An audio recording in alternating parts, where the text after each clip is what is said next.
Stanno entrando.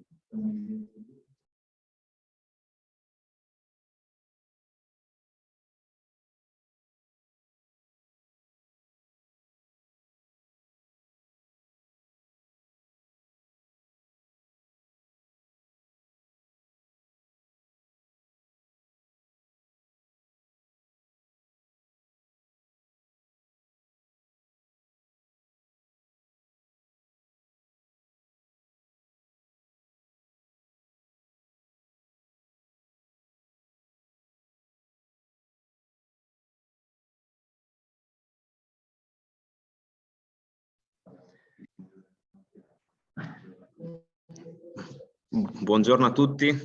bentrovati a questa settima giornata di corso di formazione sul paesaggio organizzato da UAV Regione Veneto. Stiamo attendendo come di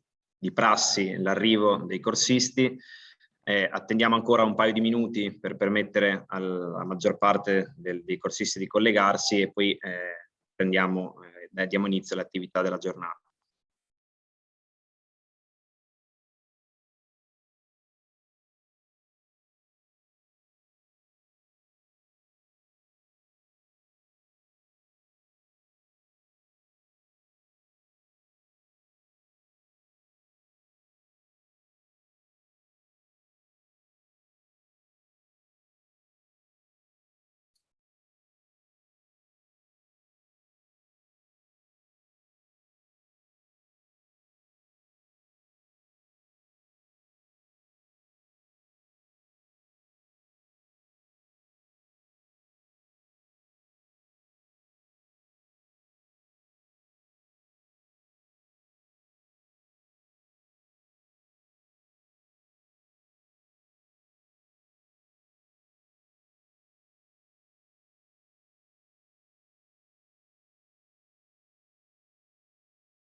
Allora, abbiamo raggiunto quota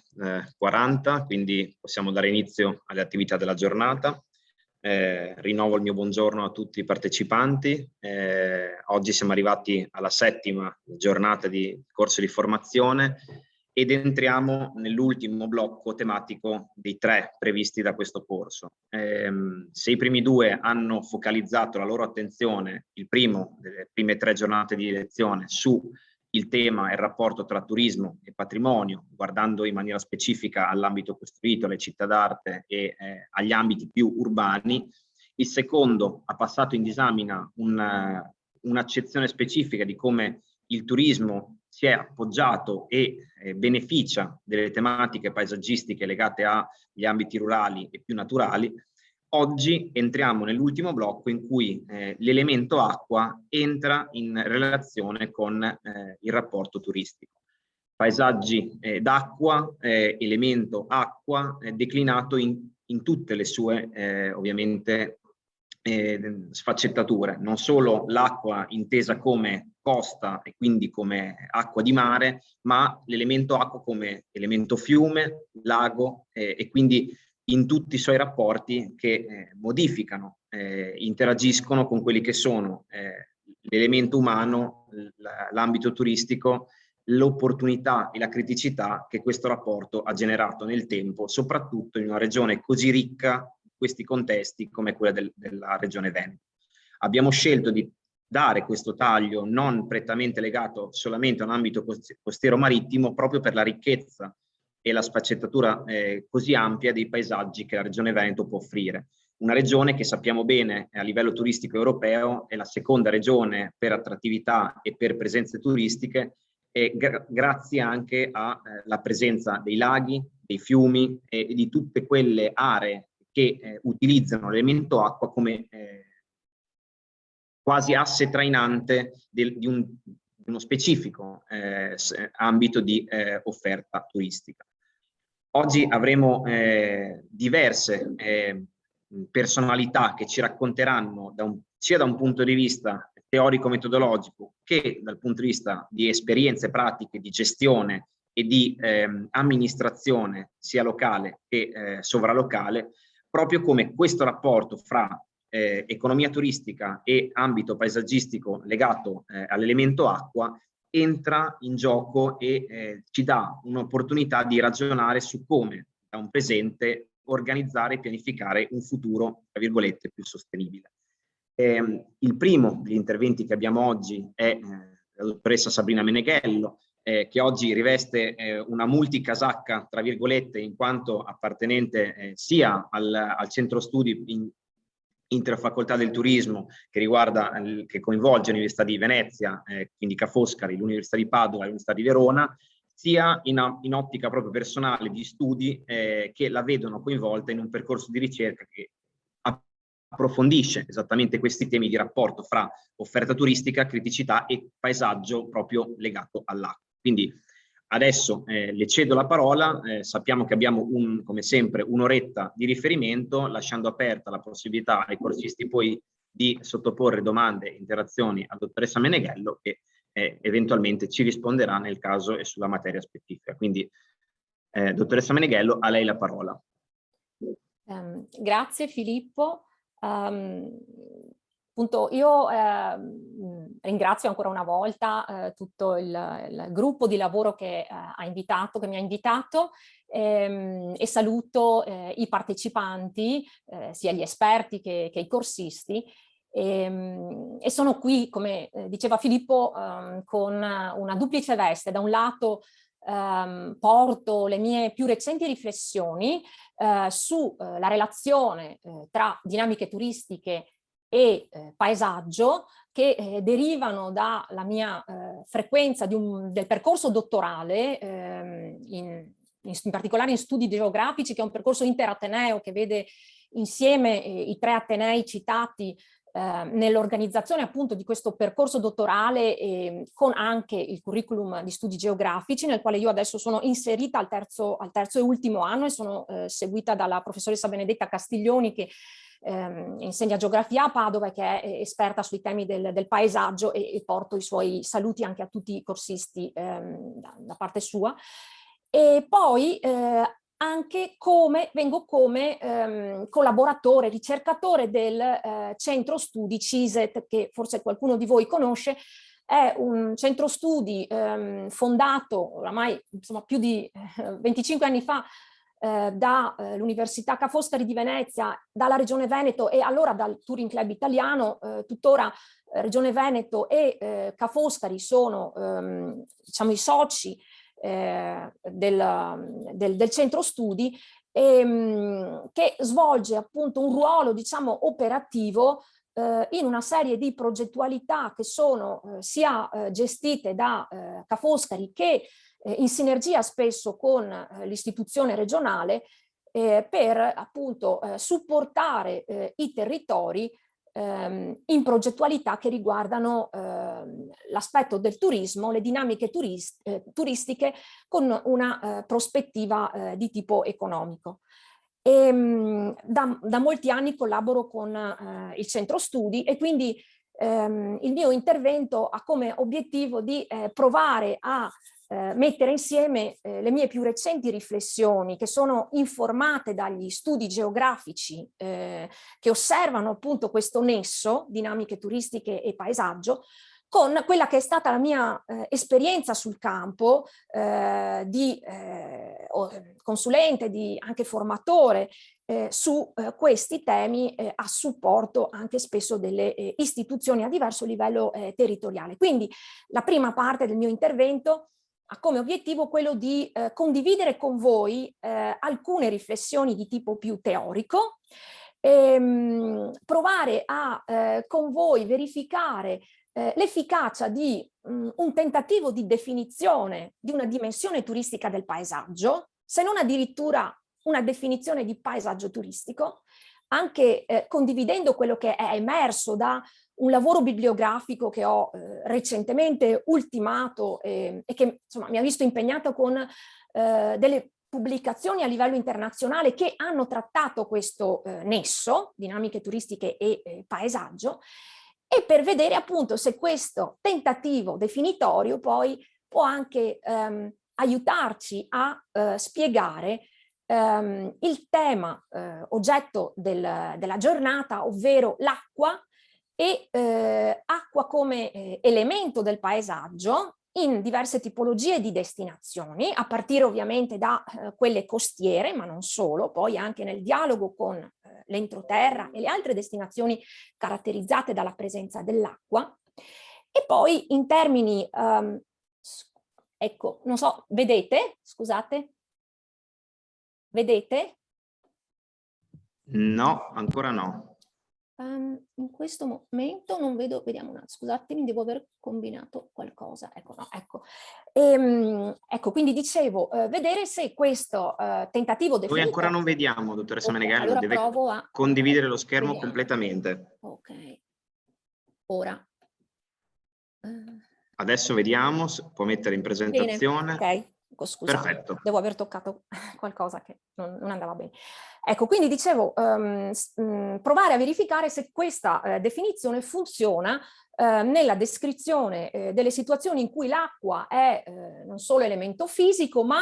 anche potenziale tematismo da, diciamo così, mettere a valore nella strutturazione dell'offerta turistica. E ultimerò quindi nella terza parte la mia presentazione con l'illustrazione di due brevi casi, insomma in maniera molto breve, di due casi che derivano da due progetti. Un primo progetto è più recente, ultimato nel 2019, a fianco della Regione Veneto, la Direzione Turismo, un interreg dal titolo You Inherit, la gioventù nel paesaggio e nel patrimonio, in realtà nel patrimonio, ma perché il paesaggio acqueo, il waterscape, era centrale in questo lavoro che vedeva appunto i giovani in collegamento con il patrimonio acqueo, in uno scambio con chi opera all'interno di questi contesti, anche in un tentativo non solo di formazione di figure che siano in grado di mediare tra le esigenze del turismo e le caratteristiche di questi contesti, ma anche diciamo impostare un ragionamento che ha a che fare con il tema importante anche del ricambio generazionale riguardo alcuni mestieri che sono direttamente collegati con i contesti acquei. E poi il secondo invece è un progetto sviluppato oramai 5 anni fa a fianco del VEGAL, che qualcuno di voi conosce, è il gruppo di azione locale che riguarda tutta l'area del Veneto orientale, e in quel caso abbiamo provato a mettere in campo delle attività per la valorizzazione del pesca turismo, un altro settore di interesse anche nelle strategie regionali che appunto a fianco delle associazioni di categoria del settore primario della pesca ci ha portato a mettere in luce tutta una serie di opportunità, ma anche criticità incontrate in questo appunto lavoro che è durato 2 anni a fianco con gli operatori del settore ittico, dalle associazioni ai pescatori. Allora, come dicevo, la prima parte è un inquadramento concettuale. Allora, il tema della mia ricerca di dottorato è appunto la relazione tra le dinamiche turistiche e il paesaggio. L'interesse deriva dal fatto che stiamo parlando di 2 ambiti centrali di indagine per la definizione e la comprensione dei luoghi del contemporaneo, anche turistici, quindi dell'abitare temporaneo, delle mobilità verso i luoghi, ma anche all'interno, no, dei luoghi, le mobilità temporanee all'interno delle destinazioni, e interesse anche perché negli ultimi 2 decenni entrambi gli ambiti, quindi sto parlando dei tourism studies e dei landscape studies, hanno evidenziato una vivacità nelle produzioni in ambito accademico e quindi poi anche di pari passo nelle progettualità informate da questi contributi. E da un lato gli studi sul paesaggio che negli ultimi 20 anni hanno portato a sempre una maggiore consapevolezza sul concetto di paesaggio affrontato da diversi punti di vista, che considera diverse prospettive, anche la prospettiva della sostenibilità ovviamente, e importantissimo è stato il ruolo della CEP, della Convenzione Europea del Paesaggio, no? Nel mettere al centro questo concetto considerato sempre più, oramai in maniera definitiva, come bene comune in continuo mutamento e che necessita di continui assessment sia in termini della manutenzione, della protezione, della gestione, e dall'altro gli studi sul turismo. Anche questi negli ultimi 20 anni hanno conosciuto un grandissimo sviluppo, alimentati da diverse discipline, non solo le discipline economiche, che hanno specializzato la loro, il dettaglio dell'informazione sulle diverse tipologie, no, di turismo, inteso sia da un lato come driver di sviluppo socio-economico dei territori, ma anche criticamente analizzato come motore di trasformazioni che sono positive ma anche molto spesso negative. E qui appunto arriviamo a tutte le riflessioni sull'overtourism che insomma hanno caratterizzato, diciamo, molti scritti fino a prima al periodo precedente alla pandemia. Ovviamente questo interesse è ulteriormente aumentato a seguito della pandemia, perché come tutti sappiamo la pandemia ha impattato in maniera evidentissima non solo il settore del turismo, con tutti diciamo,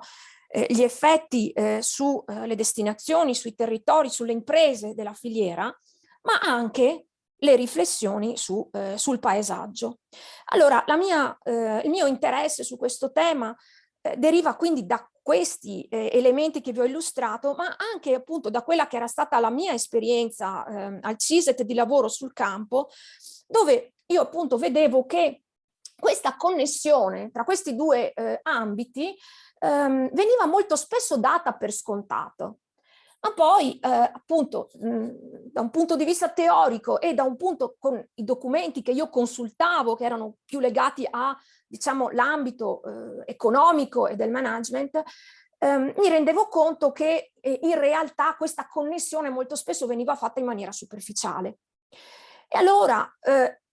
l'analisi che ho fatto bibliografica su un corpus molto importante di pubblicazioni mi ha portato effettivamente a vedere che probabilmente il fatto che si fa fatica a mettere in connessione in maniera multidisciplinare, no? In maniera onnicomprensiva questo nesso, il nesso tra questi due ambiti, perché sicuramente i due ambiti sono informati entrambi da molte discipline. Insomma, dal mio lavoro bibliografico emergono soprattutto studi e anche progetti che riguardano l'ambito dell'hospitality e del leisure, del turismo e dello sport, l'ambito della geografia ovviamente in senso ampio, poi con le declinazioni di geografia umana e di geografia fisica, l'ambito delle scienze ambientali, l'ambito poi della sociologia, delle social science, l'ambito della pianificazione territoriale, l'ambito degli studi urbani, gli studi di pianificazione a livello regionale, gli ambiti dell'ecologia, gli ambiti dell'economia, gli ambiti del management, gli ambiti dello studio sui materiali e delle costruzioni, no? Quindi, come vedete, sono partita da gli ambiti più presenti e poi ho ultimato con quelli che insomma presentano, almeno nella mia ricerca bibliografica, una percentuale un po' inferiore nel corpus che ho analizzato, però per dirvi che poi tanti sono gli ambiti che intervengono nella trattazione di questo nesso, tante poi sono anche gli approcci metodologici. Quindi alla fine ne risulta una frammentazione di contributi, una mancanza di, diciamo così, riflessioni strutturate e multidisciplinari, in cui soprattutto, questo lo sottolineo fin da ora, si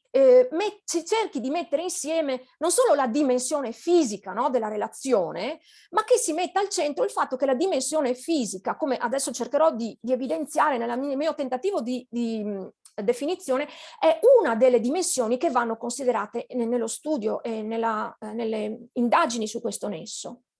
Quindi quello che emerge in definitiva sono due prospettive, da un lato una più paesaggocentrica, dove quando si ragiona sul turismo e le sue dinamiche, il paesaggio soprattutto viene visto nei termini della sua preservazione, con finalità ovviamente orientate alla sostenibilità. E quindi facendo questo molto spesso non si riesce a mettere in luce quella che è la complessità del turismo e la multiscalarità, no, delle sue dinamiche. E dall'altro la prospettiva più che io ho chiamato turistico-centrica, quando analizza gli aspetti del paesaggio, generalmente tratta quelli che sono gli impatti positivi o negativi sul paesaggio, in particolare sulla dimensione fisica del paesaggio. Pensiamo appunto alle riflessioni sul consumo di suolo, e quindi in questo senso non si mette al centro quelle che invece sono le diverse dimensioni e quindi la complessità del paesaggio come concetto. Allora, che cosa ne risulta? Che da un punto di vista pratico, proprio io ho analizzato anche i piani strategici a diverso livello territoriale del turismo e ho provato a metterli in relazione con anche i piani, no, che riguardano il paesaggio.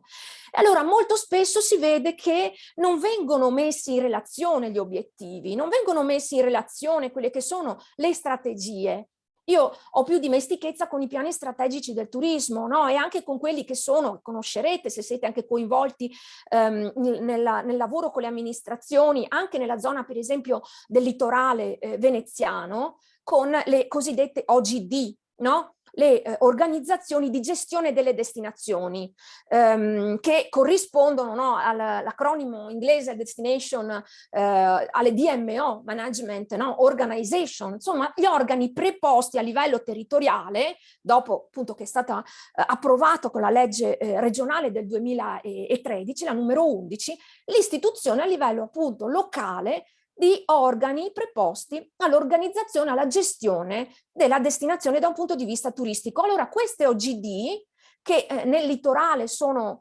tante quante, no, sono i comuni, perché hanno deciso appunto ognuno di darsi una propria governance, quindi abbiamo l'OGD del Cavallino, l'OGD di Caorle, di Jesolo e così via, Bibione, ha un Destination Management Plan, ed è il documento strategico che è stato presentato in regione per potersi costituire ed essere approvata come OGD. Ecco, se si va anche a vedere il Destination Management Plan, molto spesso il paesaggio viene trattato in un modo che adesso appunto vi descrivo con le prossime slide, e che però raramente o in pochi casi o in maniera non centrale, ecco, tiene conto di quelli che poi sono le indicazioni che derivano invece dai piani paesaggistici. E un'altra questione che io poi mi sono posta è come dare sostanza, no, alla Convenzione Europea del Paesaggio, come concretizzare praticamente quelle che sono le indicazioni rilevanti che questo importante documento ha messo in luce, ha evidenziato, ha sottolineato, a partire da, per esempio, il tema forte della partecipazione dei diversi soggetti, no? Che devono avere un ruolo. E quindi in definitiva anche lavorando sul campo ci si chiede come definire delle strategie equilibrate, no? Che mettano insieme da un lato le istanze dei piani del paesaggio, della manutenzione, della governance, delle risorse locali del paesaggio, e dall'altro i bisogni sociali e gli obiettivi economici. E questi insomma sono temi rilevanti che emergono anche, no, dei documenti strategici del turismo. E quindi, insomma, l'esigenza di comparare e condividere obiettivi e strategie, dove un po' di più il paesaggio entri anche nei tavoli del turismo e si metta al centro una sua funzione anche di strumento di mediazione, non solo per educare, informare e condividere delle percezioni collettive che aiutano a guidare sui diversi temi,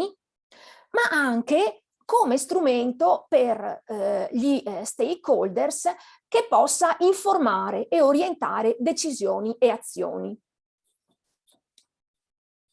Ecco, qua vi mostro, poi vi lascio le slide, quindi potrete entrare un po' più nel dettaglio, adesso andrò veloce, ma i tre principali filoni che sono emersi dalle mie riflessioni fino a questo momento. Allora, quando si parla di questo nesso, in genere o si parla nei termini della pianificazione e della governance, o per analizzare l'esperienza turistica in sé, no? In uno spazio che è uno spazio delle esperienze del turista, oppure il filone delle valutazioni e degli impatti. E questi tre filoni sono generalmente informati appunto da discipline e anche da metodologie diverse. Il primo filone analizza soprattutto le strategie per il paesaggio, con gli obiettivi che prima vi ho detto, o per il turismo, e qualche volta succede anche che insieme si ragioni di strategie per paesaggio turistico. E in genere qui questa è la maggior parte di riflessioni che si trovano in letteratura e anche poi a livello pratico operativo, è ciò che poi informa, no, i piani che servono per avviare delle azioni nei contesti turistici. In genere si trovano due impostazioni distinte. Tutte e due partono da mettere al centro il sistema. E allora, laddove le riflessioni e i ragionamenti più di tipo geografico o anche di pianificazione che conoscono, no, la letteratura e tutti i percorsi che si fanno sul paesaggio, mettono al centro del sistema il paesaggio, anzi il paesaggio è sistema, e le dinamiche turistiche sono un di cui, delle dinamiche socio-economiche, no? Un di cui. Invece nei ragionamenti, anche quelli da cui io provengo, proprio come esperienza professionale, e che spesso informano in maniera più forte ed evidente quelli che sono poi le progettualità territoriali, quindi parliamo di destination management, parliamo di marketing territoriale, abbiamo un'impostazione che, se vogliamo, è diametralmente opposta, perché invece è il turismo che è sistema e il paesaggio è un di cui, è una risorsa, e poi a seconda del ciclo di vita della destinazione, la fase in cui la destinazione si trova, si considera questo una attrattiva, no? Un'attrattiva già messa a valore. Quindi nei piani in genere delle strategie turistiche il paesaggio viene elencato come una delle attrattive e quindi si dice la destinazione è ricca di, no, valenze paesaggistiche, culturali, naturalistiche, e quindi in questo senso la mia osservazione è che probabilmente si viene a perdere, no, quella che invece è la complessità che gli studi sul paesaggio ci restituiscono. In genere queste riflessioni riguardano e trovano poi una concretizzazione in progetti a scala nazionale, anche nel piano strategico nazionale sul turismo, o regionale o della singola area destinazione. Ecco, molto spesso così si parla, no? Anche a livello di OGD, nei Destination Management Plan. E quindi si arriva con questa impostazione da sistema turismo a fare dei focus sulle specifiche tipologie di turismo. Ora, io non sto dicendo che una impostazione è sbagliata o è giusta, sto sottolineando appunto che la prospettiva è diversa e che questa diversa prospettiva poi ha delle implicazioni anche pratiche. Il secondo filone invece è quello delle interrelazioni. Questo in genere, mentre questo precedente che vi ho illustrato deriva più dalla geografia, spesso la geografia anche fisica o appunto gli studi e poi le riflessioni di destination marketing e di destination management, di marketing territoriale,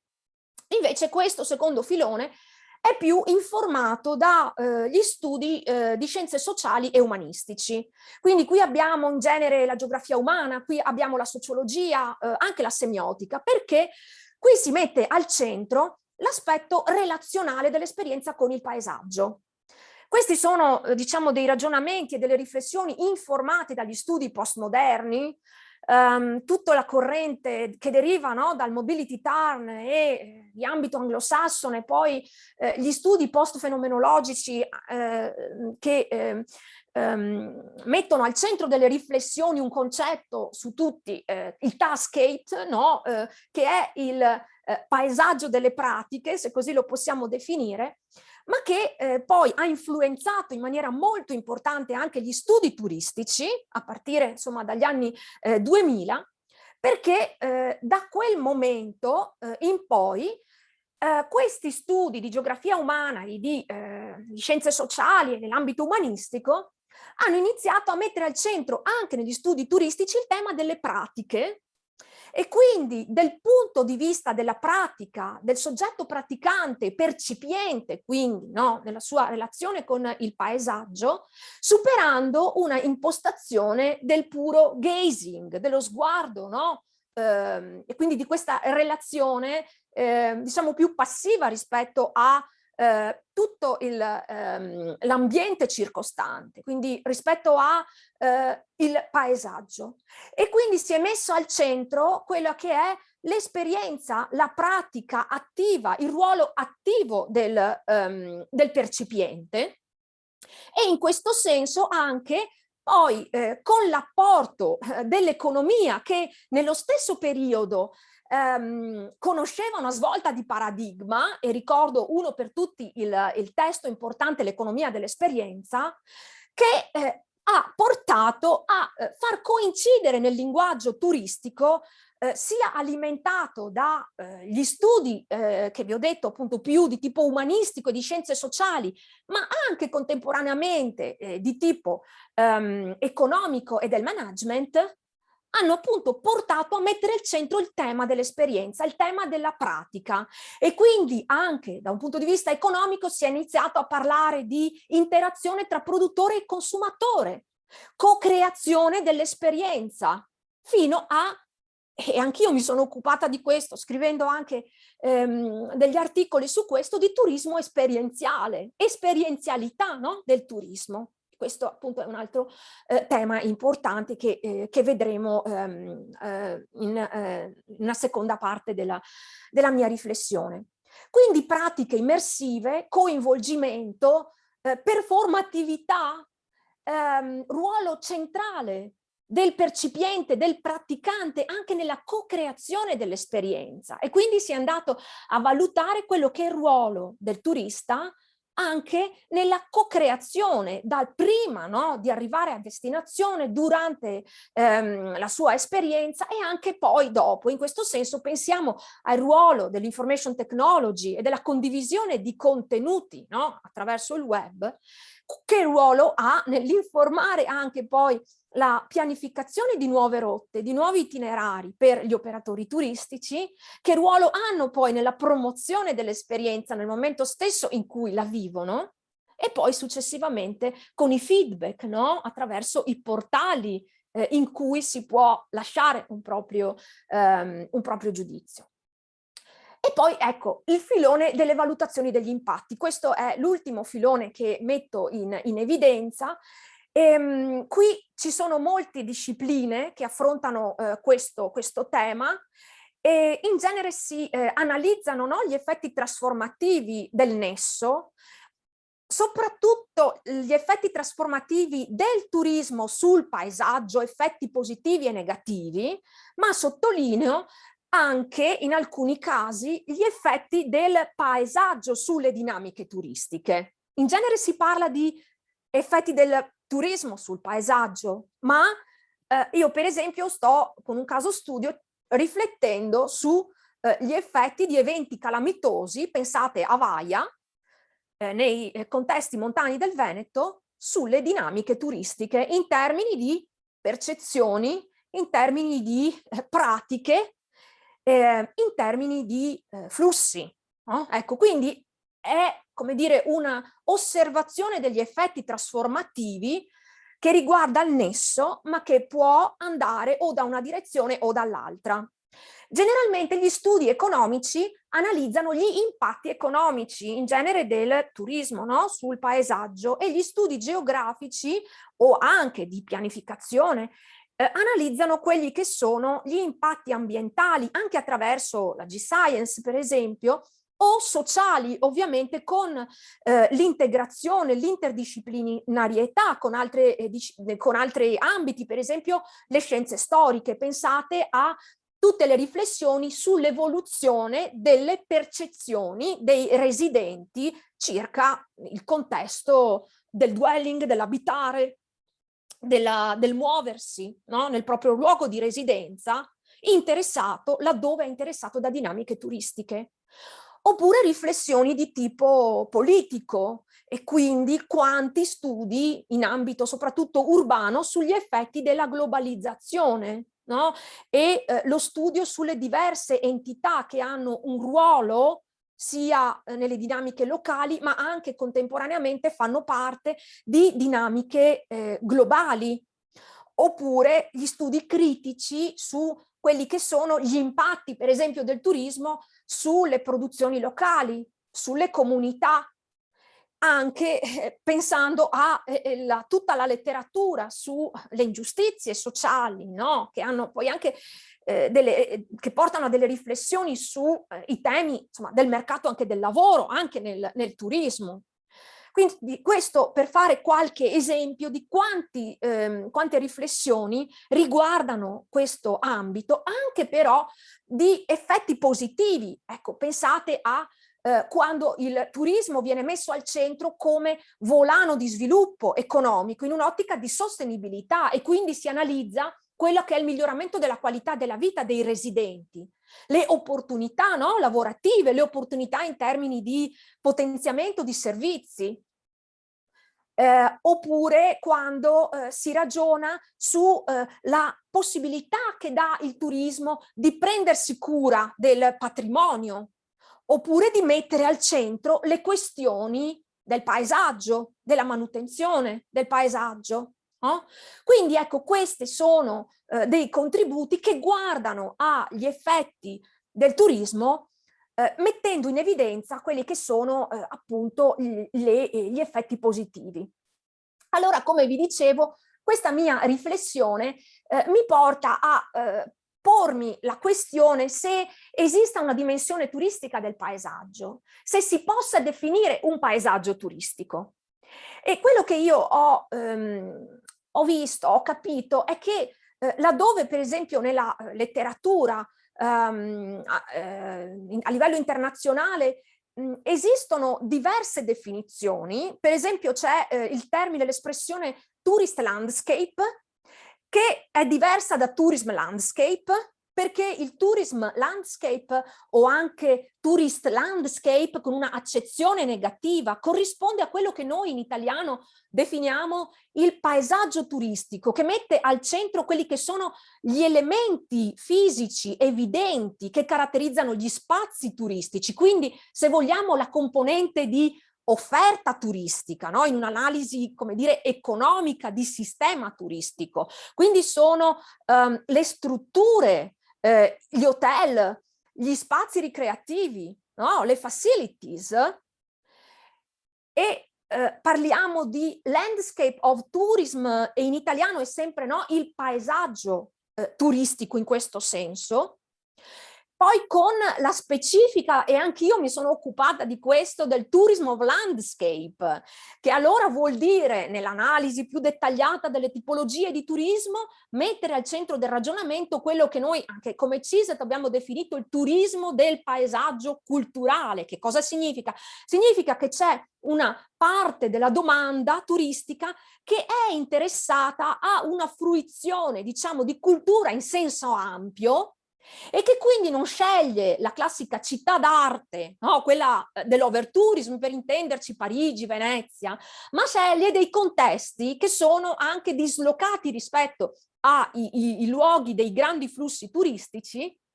e che sono caratterizzati dalla presenza di un paesaggio che generalmente è un paesaggio eccezionale. Pensiamo alle colline del Prosecco, che è un paesaggio che presenta degli elementi di continuità, perché c'è una determinata produzione, no, enogastronomica,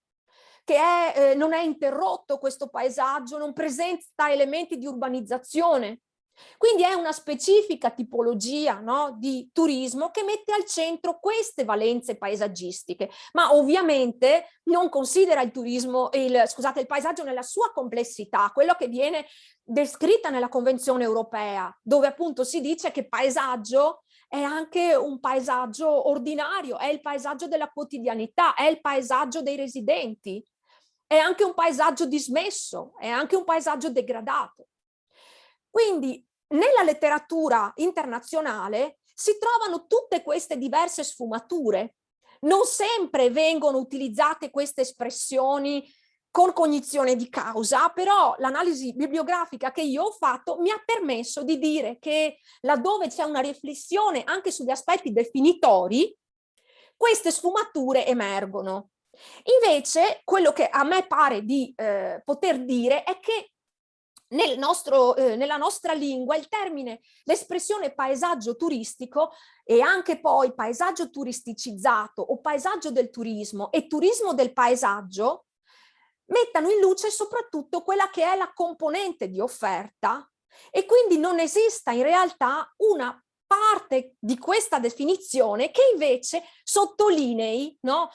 questo aspetto che poi ho indicato sotto, che il paesaggio turistico in realtà, o almeno una dimensione turistica del paesaggio, dovrebbe descrivere l'insieme delle espressioni fisiche e materiali, e quindi fin qua ci siamo, ma anche sociali, esperienziali e simboliche e culturali che relazionano le tre componenti, luoghi, persone e pratiche, nei processi turistico-ricreativi. Allora ecco che vi mostro questo mio tentativo di definizione che spero possa anche essere diciamo uno strumento, un paio di occhiali attraverso cui si possono guardare gli spazi interessati da dinamiche turistiche, o meglio i paesaggi interessati da dinamiche turistiche, tenendo in mente appunto la complessità sia delle dinamiche turistiche che del paesaggio. Ecco, vedete, io in questo tentativo definitorio metto in luce che ci sono tre componenti, che sono appunto le persone, i luoghi e le pratiche, dove appunto per luoghi intendo tutte le destinazioni, ma non solo la macro destinazione definita dall'OGD, ma per destinazioni proprio intendo i luoghi in cui avvengono le esperienze. E quindi possono essere appunto dei luoghi che si incontrano attraverso anche degli itinerari verso zone che sono meno battute dai flussi turistici. E l'aspetto delle persone, che sono delle persone non solo gli attori turistici, ma anche attori non turistici, quindi vedremo poi con alcune progettualità che evidenzio, per esempio i pescatori o gli attori del mondo culturale che sono all'interno degli spazi espositivi dove il patrimonio viene proposto, no? Come aspetti del patrimonio collegato ai temi dell'acqua, per entrare nel merito del nostro seminario, vengono proposti con delle chiavi interpretative diverse per aumentare le conoscenze dei diversi fruitori. Persone che sono i residenti, persone che sono i diversi soggetti, ma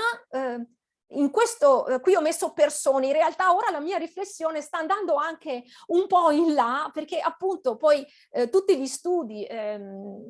più recenti, non rappresentazionali, mettono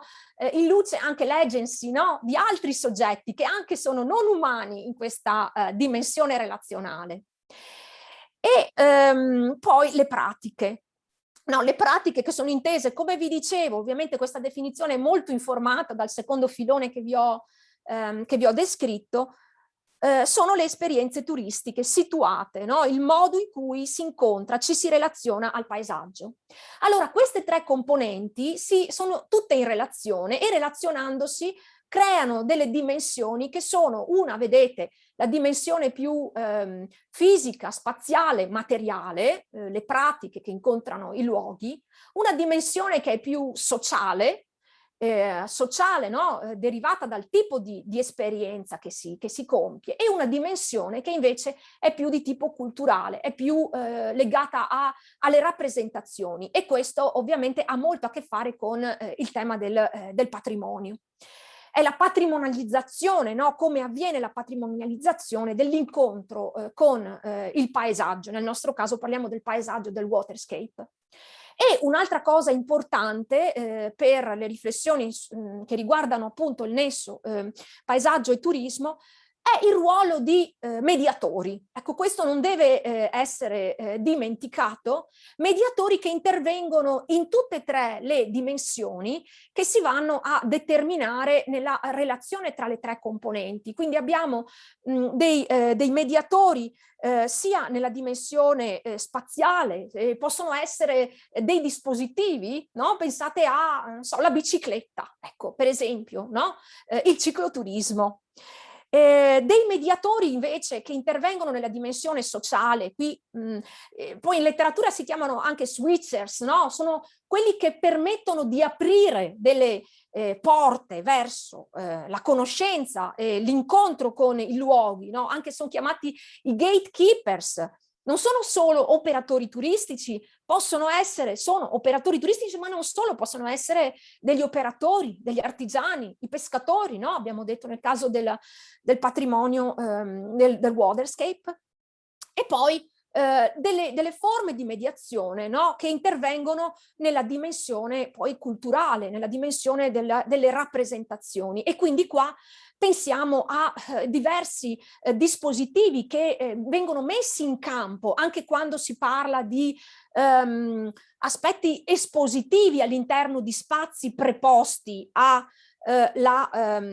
all'esposizione, no? del patrimonio, musei, ma non solo, anche in una concezione di ecomuseo, quindi di esposizioni all'aria aperta, esposizioni outdoor. Quindi questa diciamo, definizione ha l'obiettivo non solo di osservare questi fenomeni nelle destinazioni interessate dalle dinamiche turistiche, mettendo al centro la complessità, no? E la dimensione relazionale di questo nesso, e quindi non solo la dimensione fisica, ma le dimensioni anche sociali e la dimensione anche simbolico-culturale, ma tenendo in mente anche i tre filoni, aiuta da un punto di vista pratico a capire il nesso. Noi lo stiamo analizzando perché? Perché abbiamo degli obiettivi di planning e governance, perché vogliamo analizzare l'esperienza in sé situata, o perché vogliamo fare delle valutazioni post dell'esperienza. Comunque in ogni caso quello che secondo me è interessante mettere al centro è che questo tipo di definizione non è utile solo per descrivere l'esperienza in sé e quindi per descrivere la tipologia di turismo anche, no? Che si vuole mettere in campo, fortemente influenzato dal tipo di contesto, dal contesto paesaggistico, ma è un approccio che può informare anche gli altri due filoni, perché è importante che in fase di pianificazione e anche di governance si ragioni in questi termini. È anche importante che nel momento in cui si vanno a valutare gli impatti si metta al centro questa complessità e queste diverse dimensioni. Ecco allora che l'acqua, no? Per rispondere un po' alle domande che anche in programma erano indicate come strutturanti questo intervento, deve essere valutata sia nella costruzione dell'offerta turistica, ma anche, no, come ho iniziato ad accennare parlando della dimensione culturale, della dimensione simbolica, nel discorso sulla conservazione del rapporto secolare con l'acqua, no? Preservare lo straordinario patrimonio storico testimoniale, e quindi quali politiche per il turismo nei paesaggi dell'acqua. E allora qui vedete questo tipo di definizione può iniziare a a trovare delle applicazioni nel ragionamento che appunto riguarda i waterscape, perché troviamo nella parte dei tourism places tutta una serie di luoghi che non sono solo, no, il mare e la balneazione, ma anche tutti i luoghi che sono collegati all'elemento acqua, quindi i canali, gli attracchi, no, gli argini, e le pratiche che non sono solo le pratiche più immersive, ma anche delle pratiche che sono la voga, la pesca, il giro in barca, le passeggiate, tutte vicine all'acqua, che possono prevedere un coinvolgimento più attivo oppure più, diciamo, passivo, nel senso che c'è una figura di mediazione che favorisce il contatto con questa dimensione e la comprensione di questa, delle diverse caratteristiche di questo waterscape. E poi i diversi soggetti, no? Che sono i pescatori, gli artigiani delle barche, i conducenti delle barche, i vogatori, i turisti, no? Gli studenti, laddove i fruitori sono le scolaresche, le comunità, gli operatori turistici, gli operatori della cultura, insomma, per fare, ecco, alcuni esempi. Quindi da un punto di vista di paesaggio, senza voler anch'io continuare, diciamo, a tenere separati questi ambiti, ma mettere al centro l'acqua significa quindi, secondo il ragionamento che ho fatto finora, non solamente descrivere l'elemento fisico costitutivo, ma appunto cercare di comprendere l'insieme di queste interrelazioni, di questa dimensione relazionale tra place, people and practice. E quindi in questo senso il turismo può avere un ruolo, no? Nella strutturazione di proposte dirette di relazione fisica, no? Attraverso delle pratiche cinetiche nell'acqua, vicino all'acqua, ai luoghi connessi alle microeconomie e ai saperi dell'acqua. Una dimensione sociale, no? Che viene favorita dalle dinamiche turistiche nella creazione di esperienze di incontro con chi opera a contatto con l'acqua, chi detiene i saperi, chi pratica dei mestieri, chi conosce delle storie collegate ai waterscapes, e una dimensione culturale e simbolica, no? Quindi il turismo che può essere spinta nei processi di valorizzazione e fruizione del patrimonio tangibile e intangibile connesso all'acqua. E quindi in questo senso l'identificazione di quelli che sono i valori, i significati attribuiti collettivamente, no? E quindi questo è tutto il tema dell'interpretazione delle rappresentazioni e la strutturazione di contenuti sul patrimonio acqueo. E da un punto di vista turistico, che cosa significa mettere l'acqua al centro, no, di questo ragionamento? Può essere utile chiedersi che ruolo ha nel tourism landscape e nel tourist landscapes, quindi che ruolo ha nell'offerta e nella costruzione dell'offerta, che ruolo ha nella motivazione della domanda, no? E in che tipo di destinazione si sta operando, quindi che ruolo ha il tematismo del waterscape nell'acqua rispetto agli altri prodotti turistici, alle altre esperienze turistiche. E quindi, insomma, partire da queste domande aiuta a anche vedere le diverse tipologie di destinazioni nelle quali si sta operando, e qui fondamentalmente appunto ne ho messe in evidenza tre: le destinazioni città d'arte in contesti costieri, fluviali, le destinazioni balneari, no? Che appunto sono caratterizzate dalla risorsa primaria spiagge, e poi le destinazioni che ho chiamato costellazioni di risorse connesse all'acqua. Quindi provando a entrare nel merito di queste tipologie di destinazioni, proverò anche a evidenziare quelle che sono le tipologie di turismo che qui poi si manifestano, per capire quanto il tematismo del waterscape entra come centrale o meno. Allora, la prima tipo di destinazione è quello appunto delle città d'arte costiere e fluviali. Questo è un modello molto studiato in letteratura, molto conosciuto ovviamente, e la letteratura ha informato tantissimo anche tutta la progettualità turistica. Il caso veneziano, uno su tutti, in Veneto. Queste destinazioni sono dotate di grandi attrattori di tipo museale e monumentale, con un'offerta anche temporanea, con mostre ed eventi. Quindi da un punto di vista di offerta ci sono tantissimi servizi accessori e una struttura urbanistica caratteristica, che spesso mette al centro anche delle mobilità che riguardano l'acqua. Pensiamo al caso veneziano. Qua è interessante però fare delle riflessioni sul tipo di fruizione, quindi sulle informazioni che qui ho indicato e che riguardano la domanda turistica. Abbiamo una presenza molto importante con una componente internazionale rilevante. Quindi questo fa sì che, come vedete poi indicato sotto, ci sia una alta percentuale dei cosiddetti newcomers, quindi sono turisti che arrivano per la prima volta nella destinazione e che spesso sono anche intermediati. Rimangono mediamente 2 notti, come sapete. La permanenza media, ovvero la relazione tra le presenze e gli arrivi, è di 2 notti. E mediamente visitano una e mezzo poi statisticamente attrazioni a pagamento in questa breve permanenza. La loro capacità di spesa è generalmente mediamente più alta rispetto alla capacità di spesa che viene manifestata da altre tipologie di turisti in altri contesti. E quindi diciamo che queste caratteristiche della domanda ovviamente informano poi quelle che sono le modalità attraverso le quali si struttura l'offerta e come l'offerta risponde a questa tipologia di fruizione. Un elemento importante è che la stagionalità è distribuita in tutto l'anno e quindi è possibile proporre attività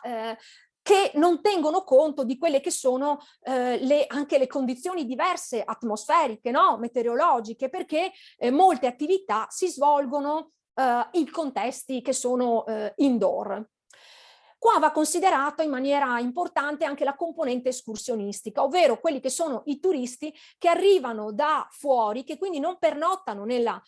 destinazione, ma che arrivano dalla regione più ampia, che molto spesso è definita dalle dinamiche del polo turistico principale. E quindi queste dinamiche della relazione tra gli escursionisti e i turisti pernottanti hanno alimentato tantissime riflessioni molto critiche sul tema degli impatti dell'overtourism, della gestione dei flussi turistici. Quindi questo per dirvi quello che è il modello di offerta, il modello di domanda che si rileva generalmente in questa tipologia di destinazione, dove l'acqua,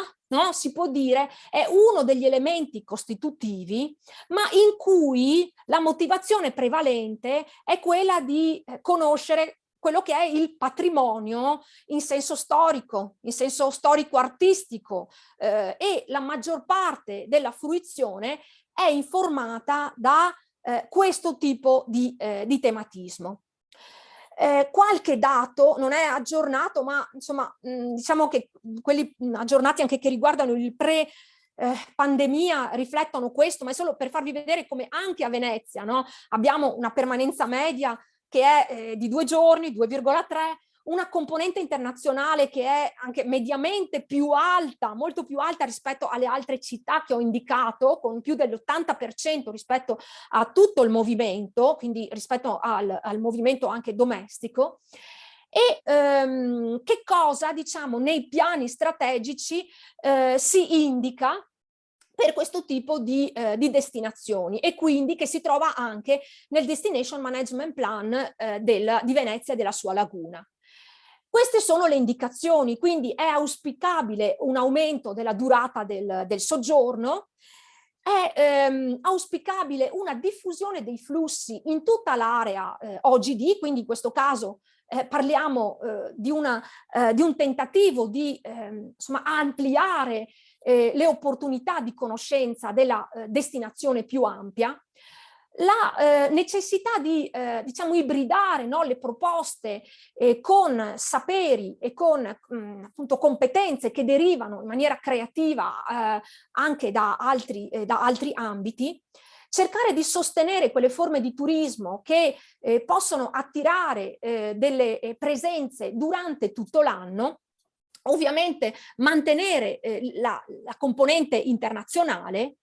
e sostenere la competitività di una ricettività che sia non solo di qualità ma anche contestualizzata e che quindi insomma non sia omologata, non presenta degli elementi di standardizzazione. Ovviamente l'aspetto digitale è sempre più centrale nei piani strategici, quindi aumentare la propria visibilità sia come destinazione che come o singoli operatori e l'accessibilità dei vari servizi attraverso dei sistemi di prenotazioni che facilitino appunto la conoscenza, l'accesso ai servizi, alle varie proposte. Questo modello è un modello che è tradizionale di fruizione di questi contesti, no? Dove l'elemento di patrimonio è molto forte e in cui appunto la fruizione è incentrata su la conoscenza di questi aspetti del patrimonio, perché ripeto, la componente di newcomer è importante, è centrale, e quindi cercano quelle che sono le principali attrattive, no? Le top 10 attractions che si trovano nelle prime pagine della Lonely Planet, per intendersi. E però accanto a questo modello, no, che vede la visita ai musei e le chiese, i monumenti, poi l'altro elemento che è la passeggiata per respirare l'atmosfera, no? E quindi qui poi la componente anche dello shopping, della ricerca di souvenir anche connessi ai temi della propria fruizione. In realtà anche in questo modello che è tradizionale, negli ultimi anni appunto si sono rilevate da parte della domanda, anche quella che sembra più tradizionale, l'esigenza di nuove modalità di fruizione dei luoghi, nuovi tematismi e quindi anche l'interesse per aree limitrofe e la conoscenza di itinerari meno noti ma ricchi di storia e di vissuto. Quindi queste, diciamo, istanze della domanda sono sempre più colte anche dai diversi soggetti che operano per la formulazione di nuove proposte turistiche. Il secondo poi tipo di destinazione sono le destinazioni balneari. E vediamo alcune differenze rispetto a quello che è invece il primo tipo che vi ho illustrato, no? Delle grandi città d'arte che si affacciano sul mare o che hanno un fiume. Queste sono le destinazioni che, e qui possiamo anche includere, prima Filippo all'inizio parlava di contesti d'acqua che possono anche riguardare, no, il lago oppure i contesti montani, quindi qua cerco di appunto includere anche questi contesti che in realtà non avevo messo al centro del mio ragionamento oggi, però tenete conto che queste caratteristiche che adesso vi descrivo possono anche riguardare questi altri contesti, il montano, l'acquale, perché diciamo che questi sono nati e si sono sviluppati intorno ovviamente alla presenza di un attrattore di tipo naturale primario, che è in questo caso del balneare il mare, nel caso della destinazioni l'acquale il lago, nel caso della montagna la presenza ovviamente delle montagne, ma anche lì la presenza di corsi d'acqua, la presenza di laghi e così via. Quindi qua io ragiono però in termini adesso di destinazioni balneari, ma le caratteristiche della offerta e della domanda che qua elenco sono simili anche per questi altri contesti. Allora, abbiamo ovviamente dato lo sviluppo, no, e la storia a partire dagli anni 50 e 60 di queste destinazioni anche in Italia, una presenza di infrastrutturazione forte con servizi di tutti i tipi, no? Come nelle grandi città d'arte, anche servizi accessori che comprendono tutte le tipologie di ricettività, dall'hotel a 4 stelle fino insomma, al bed and breakfast, e lo stesso le tipologie di ristorazione, di tentativi, no? Non tentativi, proprio lavori di integrazione della tipologia prevalente di turismo balneare anche con altre tipologie di turismo. Una delle più importanti forme di integrazione in questi contesti è sempre stata quella con l'elemento, diciamo, culturale, l'elemento naturalistico, spesso con lavori che hanno portato anche a far conoscere gli elementi di valenza culturale e naturalistica non solo che si trovano nella costa, ma anche nell'entroterra. Quindi anche nella costa veneziana da 20 anni, no? Ci sono tentativi più o meno riusciti di spostare i movimenti anche verso altre destinazioni di grande valenza paesaggistica. In queste destinazioni il numero di visitatori anche internazionali è alto, come insomma sappiamo e conosciamo dall'esperienza dalle nostre coste, e la motivazione è legata fondamentalmente ad aspetti di relax, e quindi in questo ovviamente la componente dell'acqua come elemento naturale è molto forte con la balneazione, no? E l'infrastrutturazione è stata fortemente diciamo influenzata dai due elementi della vicinanza all'elemento acqua e l'accessibilità all'elemento acqua, quindi è sicuramente centrale la pratica, no, della balneazione. E però appunto quando parliamo di integrazione con gli aspetti paesaggistici parliamo di waterscapes, e quindi parliamo anche, no, dell'aspetto patrimoniale legato all'acqua. In questo caso si tratta di una fruizione che presenta, diversamente dal modello precedente, una permanenza media che è più lunga, mediamente sono 6 giorni. E la differenza poi è in termini di stagionalità, perché qui, come sappiamo, c'è una stagionalità più concentrata, quindi la permanenza media è più lunga, ma la stagionalità è più concentrata. E anche qui molti tentativi sono stati fatti per cercare di destagionalizzare, no? E cercare di mantenere invece un'altra componente che qui è importante, che è diversa dal modello precedente, che è quello della componente alta che c'è di repeaters, ovvero di clienti fidelizzati. Quindi perché illustro questi aspetti che riguardano la fruizione? Perché questo è molto importante in un ragionamento che va a mettere al centro l'acqua come tematismo portante dell'offerta turistica, e che nello strutturare delle proposte che mettano al centro il waterscape in tutte le varie modalità delle pratiche che si possono